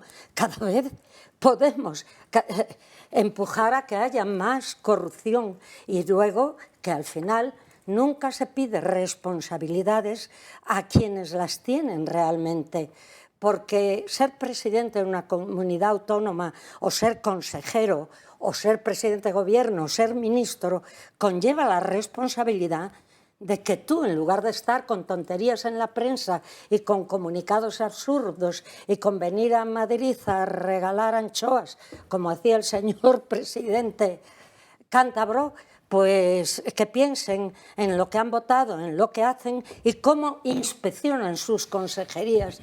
Porque, ¿qué pasa? ¿Invierten el dinero como le da la gana? ¿Se hacen los concursos públicos para la adjudicación de obras, como dice la ley, con plicas diferentes? ¿O todo se hace entre amiguetes y el dinero queda en la casa? Entonces, que no vayan a hacer como han hecho con los trenes que no entraban por los túneles, que dimite Pardo de Vera y otro más, y un señor que se iba a jubilar, y claro, el Ministerio a nivel alto no tiene responsabilidad, sí que la tiene. Recordamos, y hago un breve inciso, que Revilla es el mismo que le pillaron fumándose un puro en una terraza mientras mandaba a todos sus ciudadanos a estar en casita, pero él estaba fumando un puro y lo ha negado a pesar de que lo hayamos visto todos con nuestros ojos. Es muy campechano, eso es lo importante, ¿no? Porque yo me acuerdo también cuando Revilla sacó esas servilletas a modo de mascarillas, ¿os acordáis? Que era cuando todo el debate estaba centrado en que Ayuso estaba repartiendo mascarillas demasiado buenas. Las FFP2, que las trajo ella a la ciudadanía. Eran demasiado buenas, iban a provocar un montón de contagios y a la vez salió el Revilleta, salió este señor dando servilletas, o sea, es que es increíble. Y salía la gente poniéndosela, bueno, es que de vergüenza. Y claro, eso era gracioso, ¿os acordáis que era gracioso? Que la gente se reía, jaja, qué gracioso. Se le han reído muchas gracias. Sin embargo, lo de Ayuso era terrorífico, el repartir FFP2, increíble, pero claro, lo que digo siempre, que no les pasa factura. Sí. Y el caso este concreto, ¿no?, que hablamos de Cantabria, decía el grupo de Vox allí que le resulta sorprendente, y tienen razón, que el partido regionalista se haya enterado por la prensa cuando estas empresas que presuntamente han estado implicadas tienen un volumen de facturación con el gobierno de 74 millones de euros, muchísimo. El 95% del cual está en consejerías controladas por los regionalistas. Claro. Por tanto, es un poco complicado que un gobierno regional no haya podido tener cuenta de ello, ¿no? Y bueno, por lo visto ya se ha pedido una comisión de investigación en el Parlamento regional para esclarecer los hechos. Pero es verdad que nosotros estamos hablando ahora mismo de esta polémica en Cantabria, pero es lo que decías hace un momento, ¿no? Si esto llega a afectar a Ayuso y a la Comunidad de Madrid en lugar de a Revilla y a Cantabria, pues tendríamos, no sé, Televisión Española, La Sexta, hablando las 24 horas del día del caso de presuntas irregularidades en adjudicaciones de carreteras de Madrid. Es decir, sería un bombardeo constante. De nuevo tenemos aquí la doble vara de medir y cómo el foco, de una manera muy interesada, por supuesto, está siempre situado sobre Madrid y nos estamos olvidando muchas veces de otras comunidades autónomas que son tan importantes como Madrid. Es decir, Cantabria no es menos importante que la Comunidad de Madrid. Y sin embargo, pues este asunto, ojalá me equivoque, pero seguramente pasará desapercibido pues dentro de un par de días. Es decir, espero que no, pero lo veremos. Y luego, claro, le estamos viendo polémica en Cantabria. Vamos a ver, Cantabria, vamos a ver, porque puede ser una de las claves de las próximas elecciones de mayo. Sí, claro. Mucho ojo, porque puede haber, puede haber cambio crecido en esa comunidad, como se descuidan un poquito, y ya se está hablando de que Revilla también se está viendo venir el giro que se está produciendo, el cambio que se está produciendo en España, y está empezando a girar una vez más para acercarse un poquito al centro derecha y no tanto a la izquierda como Revilla hace lo que le conviene, ¿no? Si ya lo ha demostrado, es decir, uno de los motivos por los que tenemos Pedro Sánchez es gracias o por desgracia del señor Revilla. En el caso que contaba del COVID fue exageradísimo cuando todo el mundo estaba confinado y resulta que él estaba comiendo en un gran restaurante y lo sacaron con el puro y salió, pues tienen respuesta para todo. Pero al final, si hablamos de que con las autonomías estamos convirtiendo a este país en un reino de taifas, todavía es más reino de taifas cuando los presidentes de las comunidades autónomas tienen que patar y ser elegidos por el mismo sistema que lo ha sido Pedro Sánchez, hacer una serie de concesiones y después esas consejerías, al igual que lo son aquí ciertos ministerios, son intocables y nadie... Hombre, yo recuerdo... Pues vamos a casos, por ejemplo, de maestros de escuela.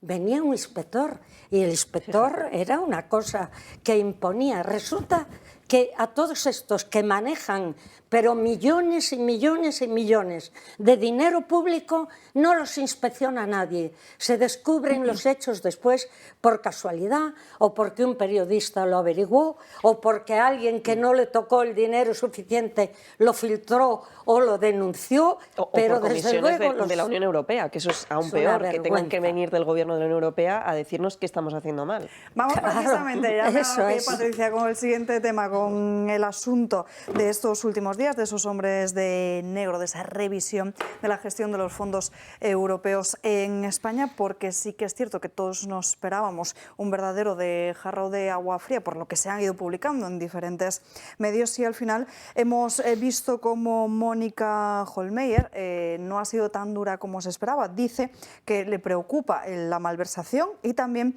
esa falta de transparencia, porque dice que sí están los datos, pero que no se han publicado correctamente donde debían y que los periodistas tampoco pueden acceder fácilmente a ellos. Entrevista que concede Mónica Hohlmeier en el diario El Mundo. Me preocupa que los contribuyentes europeos den fondos sin precedentes a España mientras se rebaja el delito de la malversación. Pide, eso sí, a Bruselas que investigue un anuncio de Sánchez sin esperar licitación de que obtendría los fondos europeos. Claro, es que no sé... Bueno, el otro día vi una intervención de una eurodiputada húngara en el Parlamento Europeo donde se destapaban toda la vergüenza de Pedro Sánchez que no se conocen en la Unión Europea. Porque es que lo que estamos viviendo aquí en España es básicamente pues, como si esto fuera una república cocotera, o sea, sacando a violadores de las cárceles, a golpistas, ahora haciendo una ley que se le ocurre a Irene Montero para que la gente se sienta un helicóptero. O sea, así estamos siempre, claro. De esas cosas no se enteran en la Unión Europea porque Es que es tal cual, es que nos tenemos que reír. Porque es que es tal cual. Y luego se va Irene Montero a dar entrevistas al extranjero para justificar con soberbia sus propios errores. Bueno, es que eso ya es la cuadratura del... No, y luego el colmo de las sinvergonzonerías que yo he llegado a ver tweets de gente importante, incluso de la Unión Europea, diciendo que es un bulo eso de que se han sacado violadores de las cárceles. No, o sea, claro. resulta que es imaginar, nos lo he imaginado todo. Sí.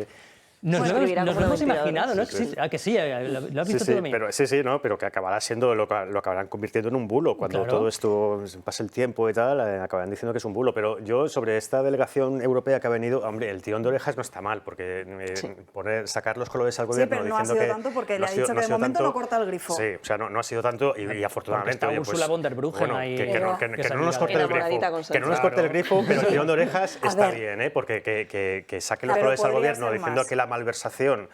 que se podría ser más, Mariano, porque no hay por dónde coger a este gobierno. Podía ser más, pero porque bueno. Todavía no se ha hecho una reforma de las pensiones y era principalmente lo que le había dicho, que oye, no puede pasarse ya de plazo cuando esto tendría que ser el 31 de diciembre y ahora vuelve y le da otra vez plazo de margen hasta Semana Santa. Es que estamos siempre igual con las pensiones. Y mientras todos pagándose en nuestra nómina un poquito más para mantener las pensiones. Por parte de la prensa y... mis respetos para los periodistas serios, por supuesto, hay una gran responsabilidad.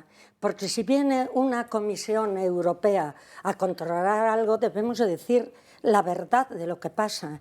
Y si nosotros cogemos la prensa escrita, por no decir otra, de hoy, las comparaciones es que parece que se está hablando de cuestiones diferentes. El Mundo dice esto y si me dejáis, yo creo que tengo aquí la portada del País, pero bueno, seguramente la conocéis todos, y la portada del País dice la Comisión Europea, hay fraude, lo ponen entre interrogantes. No, fraude no. Ese es un titular. Eso es decirle la verdad a la gente que va a leer ese periódico. ¿Hasta qué punto y hasta cuándo vamos a aguantar las mentiras de esta gente? Además, a mí me encantaría que son muy graves. qué empresas de verdad que han necesitado, que han quedado totalmente arruinadas después del coronavirus, han recibido parte de estos fondos. Nos encantaría saberlo, de verdad. Pero es que no han podido descubrir casi nada. Ellas reconocen que no se le han suministrado papeles, que no ha habido... Vamos, la ministra Calviño para nada. La falta de transparencia. Dio apertura a la documentación. Sí. Entonces, bueno, el país, si no quiere criticar al gobierno, que no lo critique, pero lo que no puede decir es algo que no es verdad y llevarnos a esa confusión. Es que alguien ha hablado de fraude, para que haya fraude, pero yo salvo el tema diciendo es que fraude no lo hay. La verdad es que es muy peligroso. Nos contaba el otro día José Ramón Riera, y me he encargado de recordárselo en los últimos días, como desde el mes de diciembre se destruían casi 1.000 empresas al día, y además estamos viendo cómo la inversión de estas empresas cada vez es menor en España. De hecho, la fuga en Cataluña es tremenda, ha perdido más de 900 compañías en el último año. Sin embargo, Madrid, Isabel Díaz Ayuso, que ha estado de viaje en los últimos días, está consiguiendo todo lo contrario.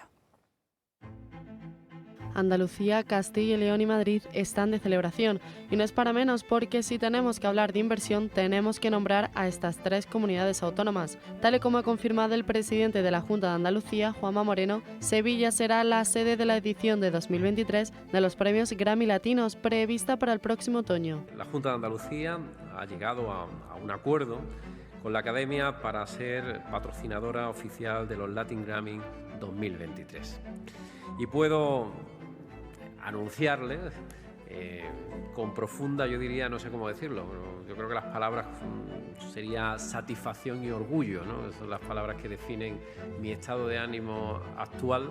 Satisfacción y orgullo porque nuestra tierra, porque Andalucía sea sede de los Latin Grammy precisamente en este año. Será la primera vez que la gala de estos premios se celebre fuera de Estados Unidos, por lo que se convertirá en uno de los eventos más relevantes del calendario de la comunidad andaluza. Además, tendrá un impacto superior a 300 millones de euros, una cantidad que podría elevarse hasta los 500 millones. La Comunidad de Madrid, por su parte, ha anunciado también un acuerdo con Microsoft.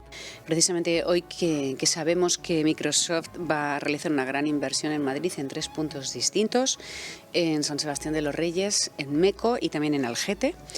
Es que es algo muy positivo y es algo que nosotros desde luego agradecemos, y lo vamos a poner fácil para que sigan llegando oportunidades para todos los jóvenes, para todas las empresas, para personas de todas las edades. Esta empresa hará una importante inversión en 3 puntos de la capital que permitirá crear más de 13.000 empleos y que otorgará 5.000 millones de euros para el PIB regional. Pero esto no es todo, porque si hay otra comunidad gobernada por PP y Vox que también está de celebración, es Castilla y León. Valle de la Innovación, así es como se llamará la primera comunidad de una serie de regiones europeas interconectadas y que inyectará 170 millones de euros. Sin embargo, en la otra cara de la moneda nos encontramos con Cataluña, donde las empresas siguen dudando en establecerse. En el último año, más de 930 compañías decidieron cambiar su sede, convirtiendo así el saldo negativo de 3.150 empresas en los últimos años. Dos realidades distintas para dos situaciones distintas, la de las comunidades gobernadas por la derecha y la de las comunidades lideradas por la izquierda, el independentismo y los socios del gobierno de Sánchez.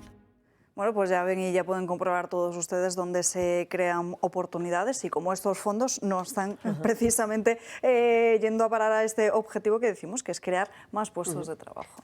Es que, bueno, mientras vimos, a mí me daba mucha envidia durante la pandemia cuando veíamos países como Alemania o como Francia, donde se les daba a todos los empresarios que cerraban, se les daba lo que facturaban en ese mismo mes el año anterior. Entonces, al final, cuando se levantaron las restricciones, las empresas seguían como si nada, como si no hubiera pasado nada, como en el punto en el que cerraron. Aquí a mí siempre me ha sorprendido y me ha aterrorizado la forma tan indiscriminada en la que se cerraba la hostelería y se cerraban los... De hecho, es una lucha que yo he tenido siempre desde el principio de la pandemia y que me ha costado mucho quebradero de cabeza, el tema de la hostelería y los negocios. Yo nunca entendí y me ponía muy nervioso el hecho de que subiera un punto de incidencia y de repente los gobernantes decidieran cerrarlo todo, sin ningún tipo de ayuda ni sin ningún tipo de nada. Yo no entiendo todavía cómo aquí los autónomos han sobrevivido. Ha sido espectacular y es para aplaudirles, bueno, a los que han podido sobrevivir, evidentemente han cerrado muchos, pero los que han podido sobrevivir con el acoso y el derribo de este gobierno a las empresas, de verdad que tienen toda mi admiración, porque ha sido absolutamente destructivo lo que se ha hecho con los autónomos y la pequeña empresa en este país. Yo, bueno, voy a ser un poco crítica con el tema, porque era un poco de polémica, pero a ver, a mí me parece muy bien que se aporte, ¿no?, para la inversión de las empresas, que se acometa medidas como la de la Comunidad de Madrid con la famosa deducción de ese 20% para que vengan aquí a invertir en bienes inmuebles, en creación de más mercantiles.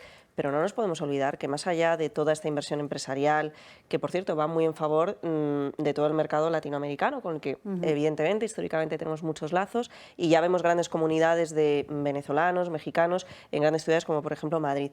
No nos podemos olvidar también de los españoles, en este caso pues, de los madrileños, ¿no? Que todas estas mejoras en la imposición societaria se trasladen también a la imposición directa que se aplica sobre los contribuyentes. ¿Cómo? Por ejemplo, el gobierno de la Comunidad de Madrid ha evitado bajar, sí, lo ha hecho de 0,5 en 0,5, pero ha evitado una fuerte bajada en la tarifa autonómica del IRPF. Podía incluso haber acometido una deflactación a la que, por cierto, no se ha atrevido el gobierno de Pedro Sánchez, no ahora, sino recién salidos de la pandemia, ¿no? Por otro lado, la cuestión del acceso a la vivienda. Cuidado con ayudar a todas estas empresas extranjeras a que vengan a España, que, reitero, está muy bien, porque eso al final genera más empleo aquí, pero también tenemos que pensar en el acceso a la vivienda de los propios españoles. No puede ser que en regiones gobernadas por el Partido Popular, en concreto caso de la Comunidad de Madrid, que es el que conozco de más cerca, se prime, ¿no?, esa mejora en las condiciones de las mercantiles, de las personas jurídicas, pero no de las personas. No puede ser que haya más Airbnb que niños. Sí, pero estamos viviendo... mezclando dos temas, Patricia, aquí por un lado las empresas y por el otro la vivienda. Pero evidentemente también está en manos de la Comunidad de Madrid mejorar la fiscalidad de las personas, ¿no? Entonces está muy bien que se mejore esa inversión societaria de los extranjeros, pero cuidado, que vaya de la mano del otro. De hecho, por ejemplo, el gobierno de Castilla y León, donde sí está Vox, sí que se ha cometido muchas ayudas a las familias y, por cierto, una de las regiones donde más se ha mejorado la tasa de desempleo. Por tanto, me parece muy bien, pero no nos olvidemos de esa parte que afecta a la fiscalidad de las personas, porque los que primero tienen que salir de este trance tan terrible en el que están millones ya, o sea, hablamos ya de millones de españoles, son los españoles, no los extranjeros que vengan aquí a invertir. Mariano. Desde luego... Ay, Mariano, perdóname, nada, soy muy breve. Tú me dices cuándo puedo hablar. No, sí, aquí la que manda es Alba.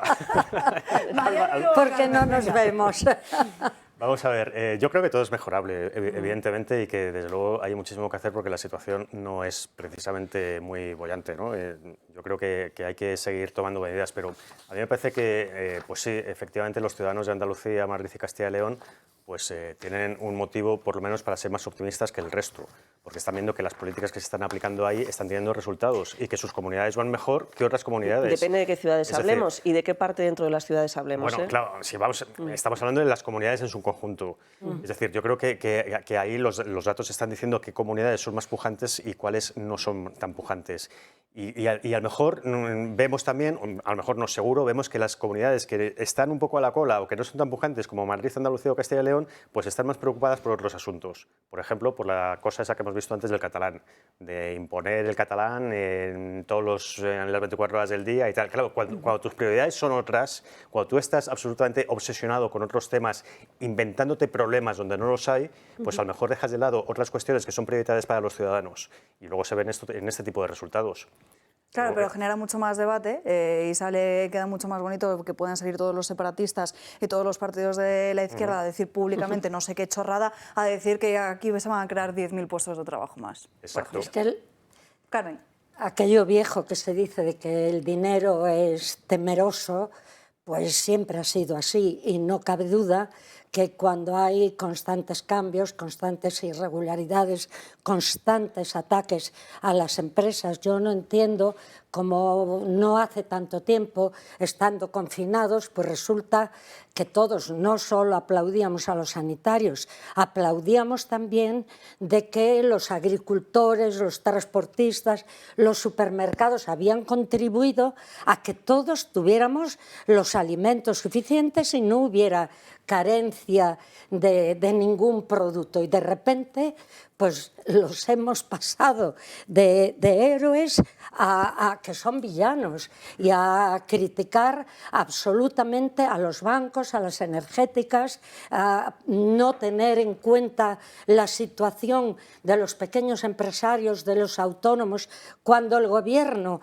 que esto tienen que saberlo todos los ciudadanos, está cobrando más dinero que nunca, está ingresando un dinero que nunca se pudo suponer que se ingresaría en España gracias a la inflación, gracias a la subida de los precios y luego el maná de Europa, que son miles de millones que hay que reconocer que nunca vinieron hasta ahora. Y cuando las empresas tienen miedo a anunciar sus resultados económicos en ese año, es tremendo, porque los resultados económicos benefician a todos los inversores, a todos los accionistas, a que ellos puedan seguir invirtiendo en tecnología nueva. Y además, muchas de esas grandes empresas, las que son españolas, multinacionales, por favor, cuidémoslas. El negocio les viene de fuera, no es porque estén ganando en España,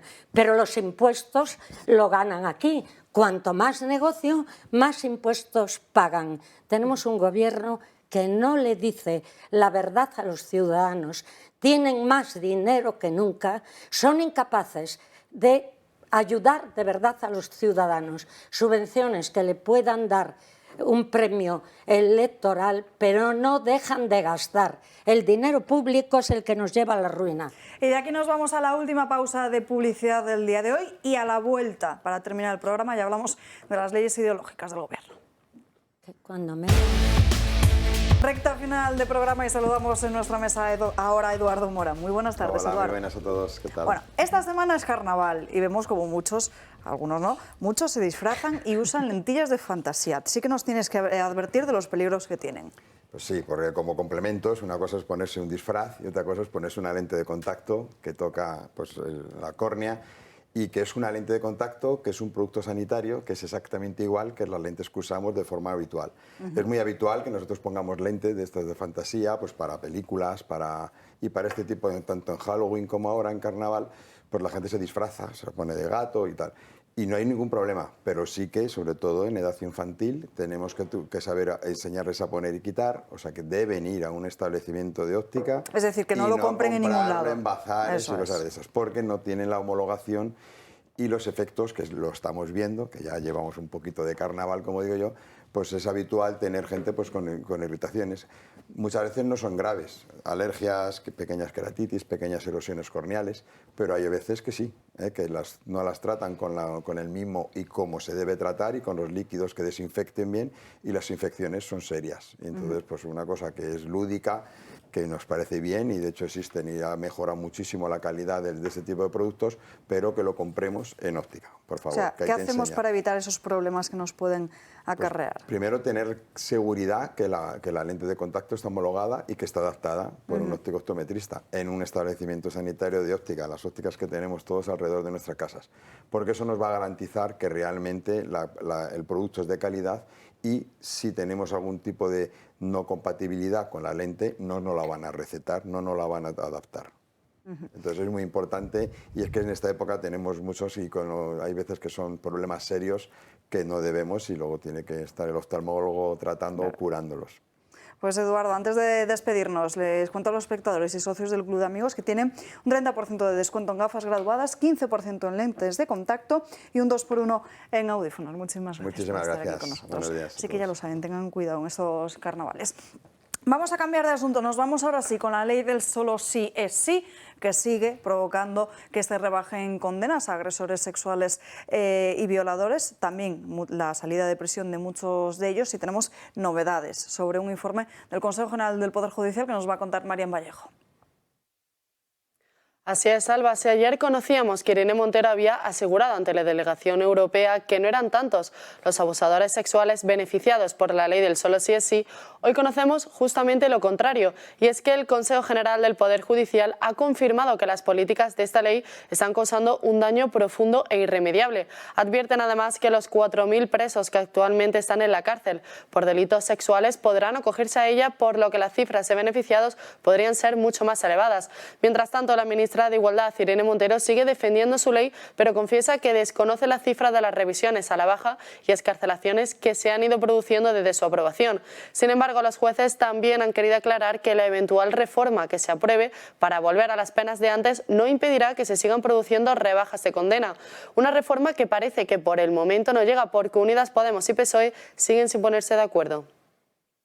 Reforma que no llega, PSOE y Podemos no se ponen de acuerdo, tampoco se sabe nada de esas negociaciones. Parece que ambas partes han escuchado a Yolanda Díaz, que decía que había que negociar sin mucho ruido. Tampoco sabemos si el PSOE mantiene conversaciones en este sentido como el Partido Popular. Sea como sea, la chapuza sigue estando ahí y no hay parche que la solucione por el momento. Bueno, esto imagino que llegará a su fin el día que el primer violador excarcelado reincida. O sea, eso, que espero que no ocurra, repito, pero cuando eso ocurra, la culpable sabemos que será Irene Montero, porque es que encima yo he escuchado a algunos diputados de Podemos quitándole hierro al asunto, diciendo, bueno, es que esa gente iba a salir igualmente, iba a salir dentro de 2 meses, o iba a salir dentro de 2 años. Claro. Hombre, pero no es lo mismo. Digo yo que 2 años más, 2 años menos, tiene que ver en la hora de reinsertarse un violador, que repito, es muy difícil que un violador se reinserte, pero es que hay mucha gente que no se da cuenta de cómo convergen las dos leyes, la ley del sí es sí y la ley trans, convergen de una forma espectacular, bochornosa y casi pornográfica, porque tú imagínate que un violador... me río, pero esto no tiene ninguna gracia. Imagínate que un violador sale de la cárcel excarcelado por Irene Montero, ¿vale? Y ese violador va al registro a cambiarse de género y vuelve a delinquir y vuelve a violar, ¿vale? Ese violador sería devuelto a la cárcel de mujeres. O sea, sería un violador en una cárcel de mujeres y nadie podría negarle ese derecho. Bueno, ojo, porque en la ley sí que se prevé... Se prevé el cambio antes. Si tú realizas el cambio después de haber hecho el delito, claro, está ahí está la trampa. Si tú ¿Cómo no se podía prever eso tampoco? Claro, si tú cambias de género después de cometer el delito, se te juzga con el género con el que cometiste el delito. Pero si tú lo cambias antes... sí se te juzga con el género. De hecho, ya conocemos un caso, no recuerdo exactamente dónde era, pero lo publicaban algunos periódicos, creo recordar que era por el norte, de que no entraba en la cárcel, o sea, que no se le aplicaba la condena por violencia de género porque él se sentía mujer. Claro. Sí, no, a mí lo de que no se aplique la ley contra la violencia de género me parece bien, porque yo estoy en contra de esa ley. Entonces, al final, es igualdad. Sí, pero al final estas políticas que van tan feministas, de por eso buscar digo que van en contra de las propias... pues todo lo contrario. Van en contra de las propias feministas. A mí lo que me preocupa realmente es eso, de que al final un violador, bueno, una violadora en este caso, pueda entrar en una cárcel de mujeres, que eso es un escándalo. O que un hombre o que un depravado sexual pueda meterse en un vestuario femenino. Es que es increíble, pues todo esto no lo contempla la ley trans, porque para Irene Montero las mujeres trans son mujeres. Yo lo que digo siempre cada vez que se habla de este tema, que me parece un absoluto insulto a las personas transexuales, a las personas que realmente han tenido una lucha por esta... Perdona. Nada. No, pero ya que estabas hablando de la ley trans y hemos mezclado, porque al final estamos viendo cómo ambas leyes tienen las mismas consecuencias, os cuento antes y ahora os dejo intervenir en el resto. La portada del diario El Mundo, que me parece importantísima. Van a ver a Susana, que es la primera trans arrepentida que reclama a la sanidad pública por haberla operado. Es una joven gallega de Coruña que tiene 15 años, a la que le han extirpado los pechos, el útero, sin supervisión psiquiátrica. Y después, con el tiempo, le detectaron que tenía autismo. Es un mismo patrón que curiosamente se ha repetido también en Reino Unido, en todas esas demandas de más de 1.000 familias que han presentado contra la Tavistock. Sí, una cosa importante, un apunte. Esta chica, Susana, esta atrocidad se ha cometido con la ley trans del Partido Popular de Galicia. Ojito, no con la de Irene Montero, del Partido Popular de Galicia. ¿Esta es de Andalucía? O... Coruña. Es de Coruña. Es que hay otra reclamación en Andalucía. Volvemos a los reinos de taifas y a las leyes diferentes. Y de verdad que si todos nos asustamos de lo que ocurre y los ciudadanos están asustados, a mí me produce todavía más preocupación que leyes tan importantes que cambian la vida no de las sociedades, de las personas individualmente, de muchísimas Y algo tan peligroso personas. y tan delicado cuando se habla de menores. Porque Claro. al final, tanto que está abogando la Y que no hay política, marcha que ahora atrás. se ha puesto muy de moda después de la pandemia el concepto de Claro. salud mental y de preocuparnos efectivamente por diferentes asuntos como puede ser la depresión o diferentes trastornos, pues al final estamos viendo cómo menores se les está dejando de lado Claro. estas cuestiones diciendo, no, tú no tienes ninguna depresión, tú lo que eres una persona trans. Y Con esto se te solucionan todos los problemas. Y luego vemos otros casos de que efectivamente tanto Susana como otra mujer Es con la que una hablábamos de hace poco Andalucía, en Toro, sí. que se Me dejas llamaba dar un Marta, dato. que pasaba exactamente lo mismo. Un dato. El propio... Que las creo que se llama, operaciones a esta chica fueron sí, terribles. Creo que se llama el Instituto de Transexualidad y Género, que es al final un organismo del gobierno. No es un organismo facha ni nada de eso, es un organismo que se dedica a esto precisamente.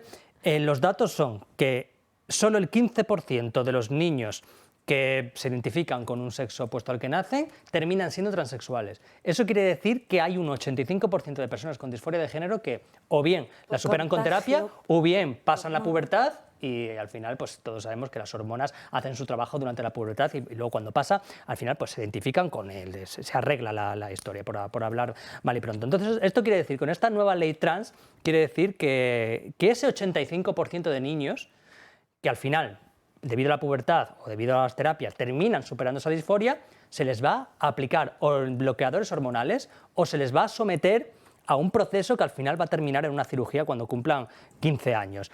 Entonces, las consecuencias de esta ley las vamos a ver dentro de unos años, cuando veamos... Claro. Ahora no, ahora todo es muy bonito para la izquierda, No. por ejemplo. A nosotros nos parece atroz. No es bonito, pero, no. Claro, pero digo, para la izquierda es muy bonito el que todo el mundo pueda autodeterminarse como quiera, el que se pueda aplicar bloqueadores hormonales a los niños en plena pubertad, en pleno desarrollo, que destrocen su vida, y al final, dentro de unos años, pues dentro de 10, 12 años, pues veremos cómo se han destruido la vida de miles y miles de niños, y ya eso será irreparable, como la de esta chica Susana, que repito, que esta chica Susana es un caso... bueno, es atroz igualmente, es terrible, pero sería mucho más terrible que fuera al revés. O sea, porque esta chica al final es reversible en el sentido de que, bueno, tiene sus órganos genitales intactos, aunque le hayan extirpado los senos, pero bueno, en el caso contrario, eso llevaría al suicidio directamente. Claro. Ni siquiera puede cambiar el nombre, tiene nombre de chico. Isaac, le han quitado el útero, ¿eh? Sí, sí, le han quitado el útero, pero te aseguro que en el caso contrario hubiera sido muchísimo más terrible, mucho más Los terrible. senos y el útero. Patricia. No sé, creo que estamos incurriendo sobre todo por parte de la izquierda en España en una hipocresía. Muy Escuchábamos ayer a Íñigo Errejón con un gran discurso sobre la salud mental, ¿no? Sobre el exceso de consumo de los medicamentos, en fin, un relato... Sí, pero ahora, el cannabis también lo legalizamos, ¿eh? Efectivamente, a colación de ello, ¿no? Venía ese debate y sin embargo no se permite que un psiquiatra analice si esta persona, que es un niño, porque con 16 ya eres un adolescente, pero con 12 todavía eres un niño, incluso las niñas es, bueno, cuando las más jóvenes empiezan a desarrollarse, pero todavía son niñas.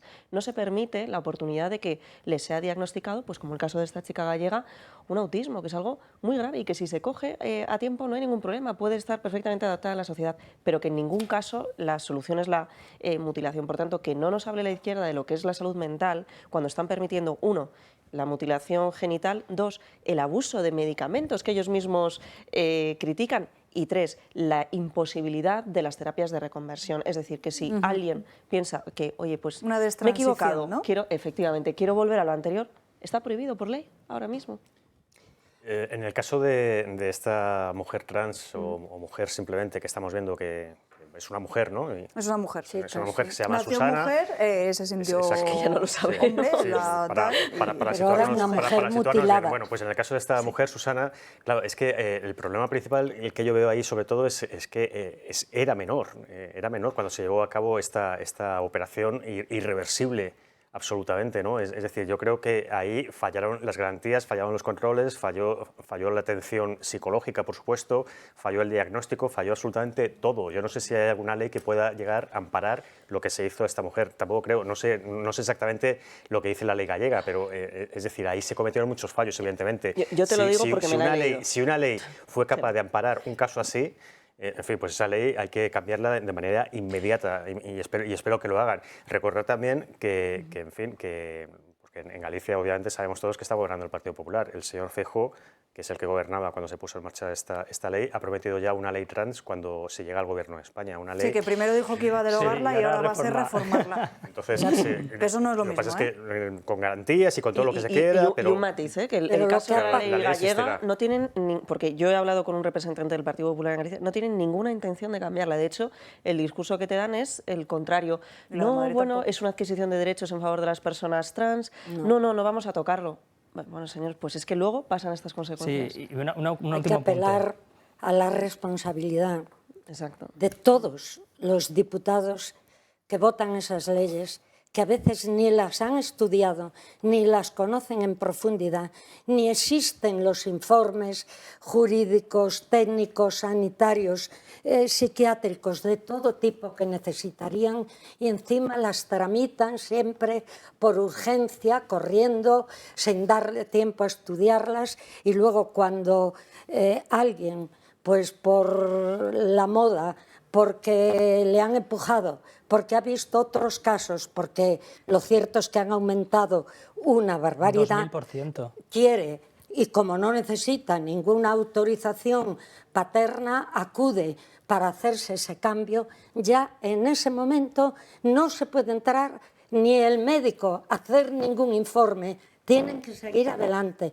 Es una barbaridad increíble. Y que además si de en todo Inglaterra esto... ha dimitido la ministra... Claro, y que además estamos hablando también de que el Partido Popular se abre a reformarla, está criticando que se elimine todos los trámites necesarios para hacer ese cambio en el registro civil, como podemos estar hablando de un psiquiatra o tal, pero en esa ley de no discriminación por razón de sexo de la ley gallega que mencionaba Patricia, en ningún momento se plantea el acompañamiento psicológico. Yo de verdad que no entiendo al Partido Popular. No tiene sentido. Primero la iban a derogar. Es que yo he escuchado a Feijóo diciendo vamos a derogar la ley trans, y ahora ha salido Mr. Tibiezas, Borja Semper, a decir que no, que se va a reformar, se va a juntar a colectivos trans. Pero a ver, ¿qué narices hay que reformar en la ley trans? ¿Qué necesidad hay de una ley trans cuando ya tenemos los preceptivos controles psicológicos, psiquiátricos para que una persona pueda resignar el sexo? Es que eso ya existe hace décadas. Es que en España hay transexuales, incluso transexuales conocidos, ahí tenemos a Viviana Fernández,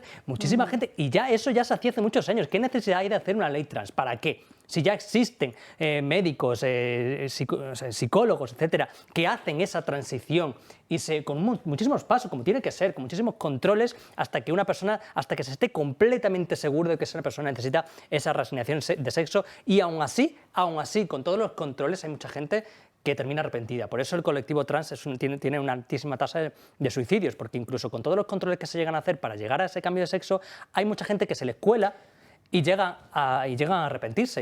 Del 50% la tasa puede ser una barbaridad. Es que no sé exactamente la tasa de suicidio, dices. Sí, de suicidio entre transexuales. Lo que es absolutamente grave también es que siempre para determinadas leyes dicen, no, es que colectivos, es que lo solicitan. Me gustaría saber cuántos colectivos, cuánta gente necesita y cuánta, al revés, por las leyes que ellos están aprobando, los llevan. Es que se habla de un contagio, se habla de una multiplicación de casos del 90%. Más de un 10.000% en la Comunidad Valenciana. Es una auténtica barbaridad, y el colectivo nunca dicen... son sus colectivos. ¿Pero cuántos? Porque yo he visto leyes ¿Cuántos lo necesitan si ya existen? Claro, leyes LGTBI que se han hecho en toda España, cada comunidad autónoma tiene su ley LGTBI. No, nos hemos reunido con colectivo, coño, pues conmigo no se ha reunido nadie.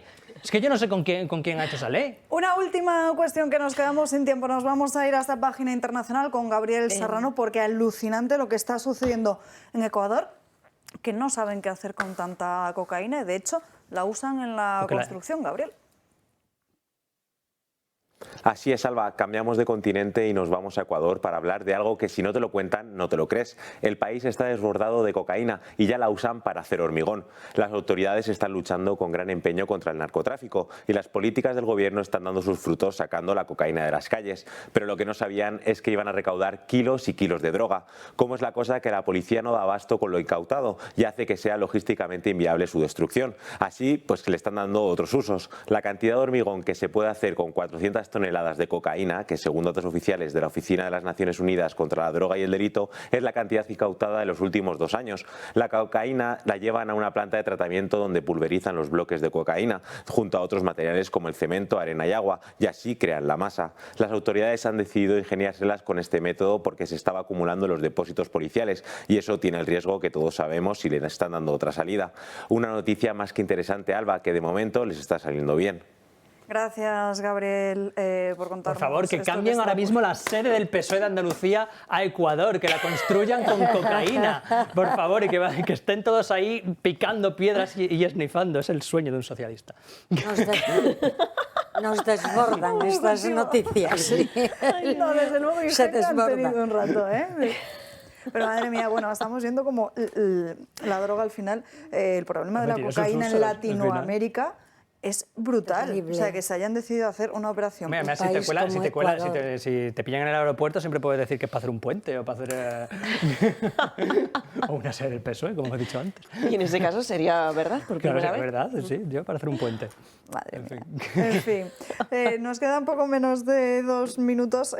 No sé si queréis algún otro asunto. Sí, el DECO vamos a ver la última noticia que publica nuestro medio de referencia, Rebelión en la Granja, porque en los últimos días les hemos estado contando todos esos accidentes que estaban ocurriendo en Estados Unidos. De hecho, Donald Trump en los últimos días se ha ido hasta Ohio después de que descarrilase ese tren que contenía sustancias químicas altamente peligrosas, reprochándole a Joe Biden que esté enviando más armamento militar a Ucrania, dándole más dinero a Ucrania mientras no destina ni un solo euro a Ohio. También en los últimos días se ha producido la explosión de una planta de metales y aquí hay quien saca ya sus teorías conspiranoicas en las redes sociales.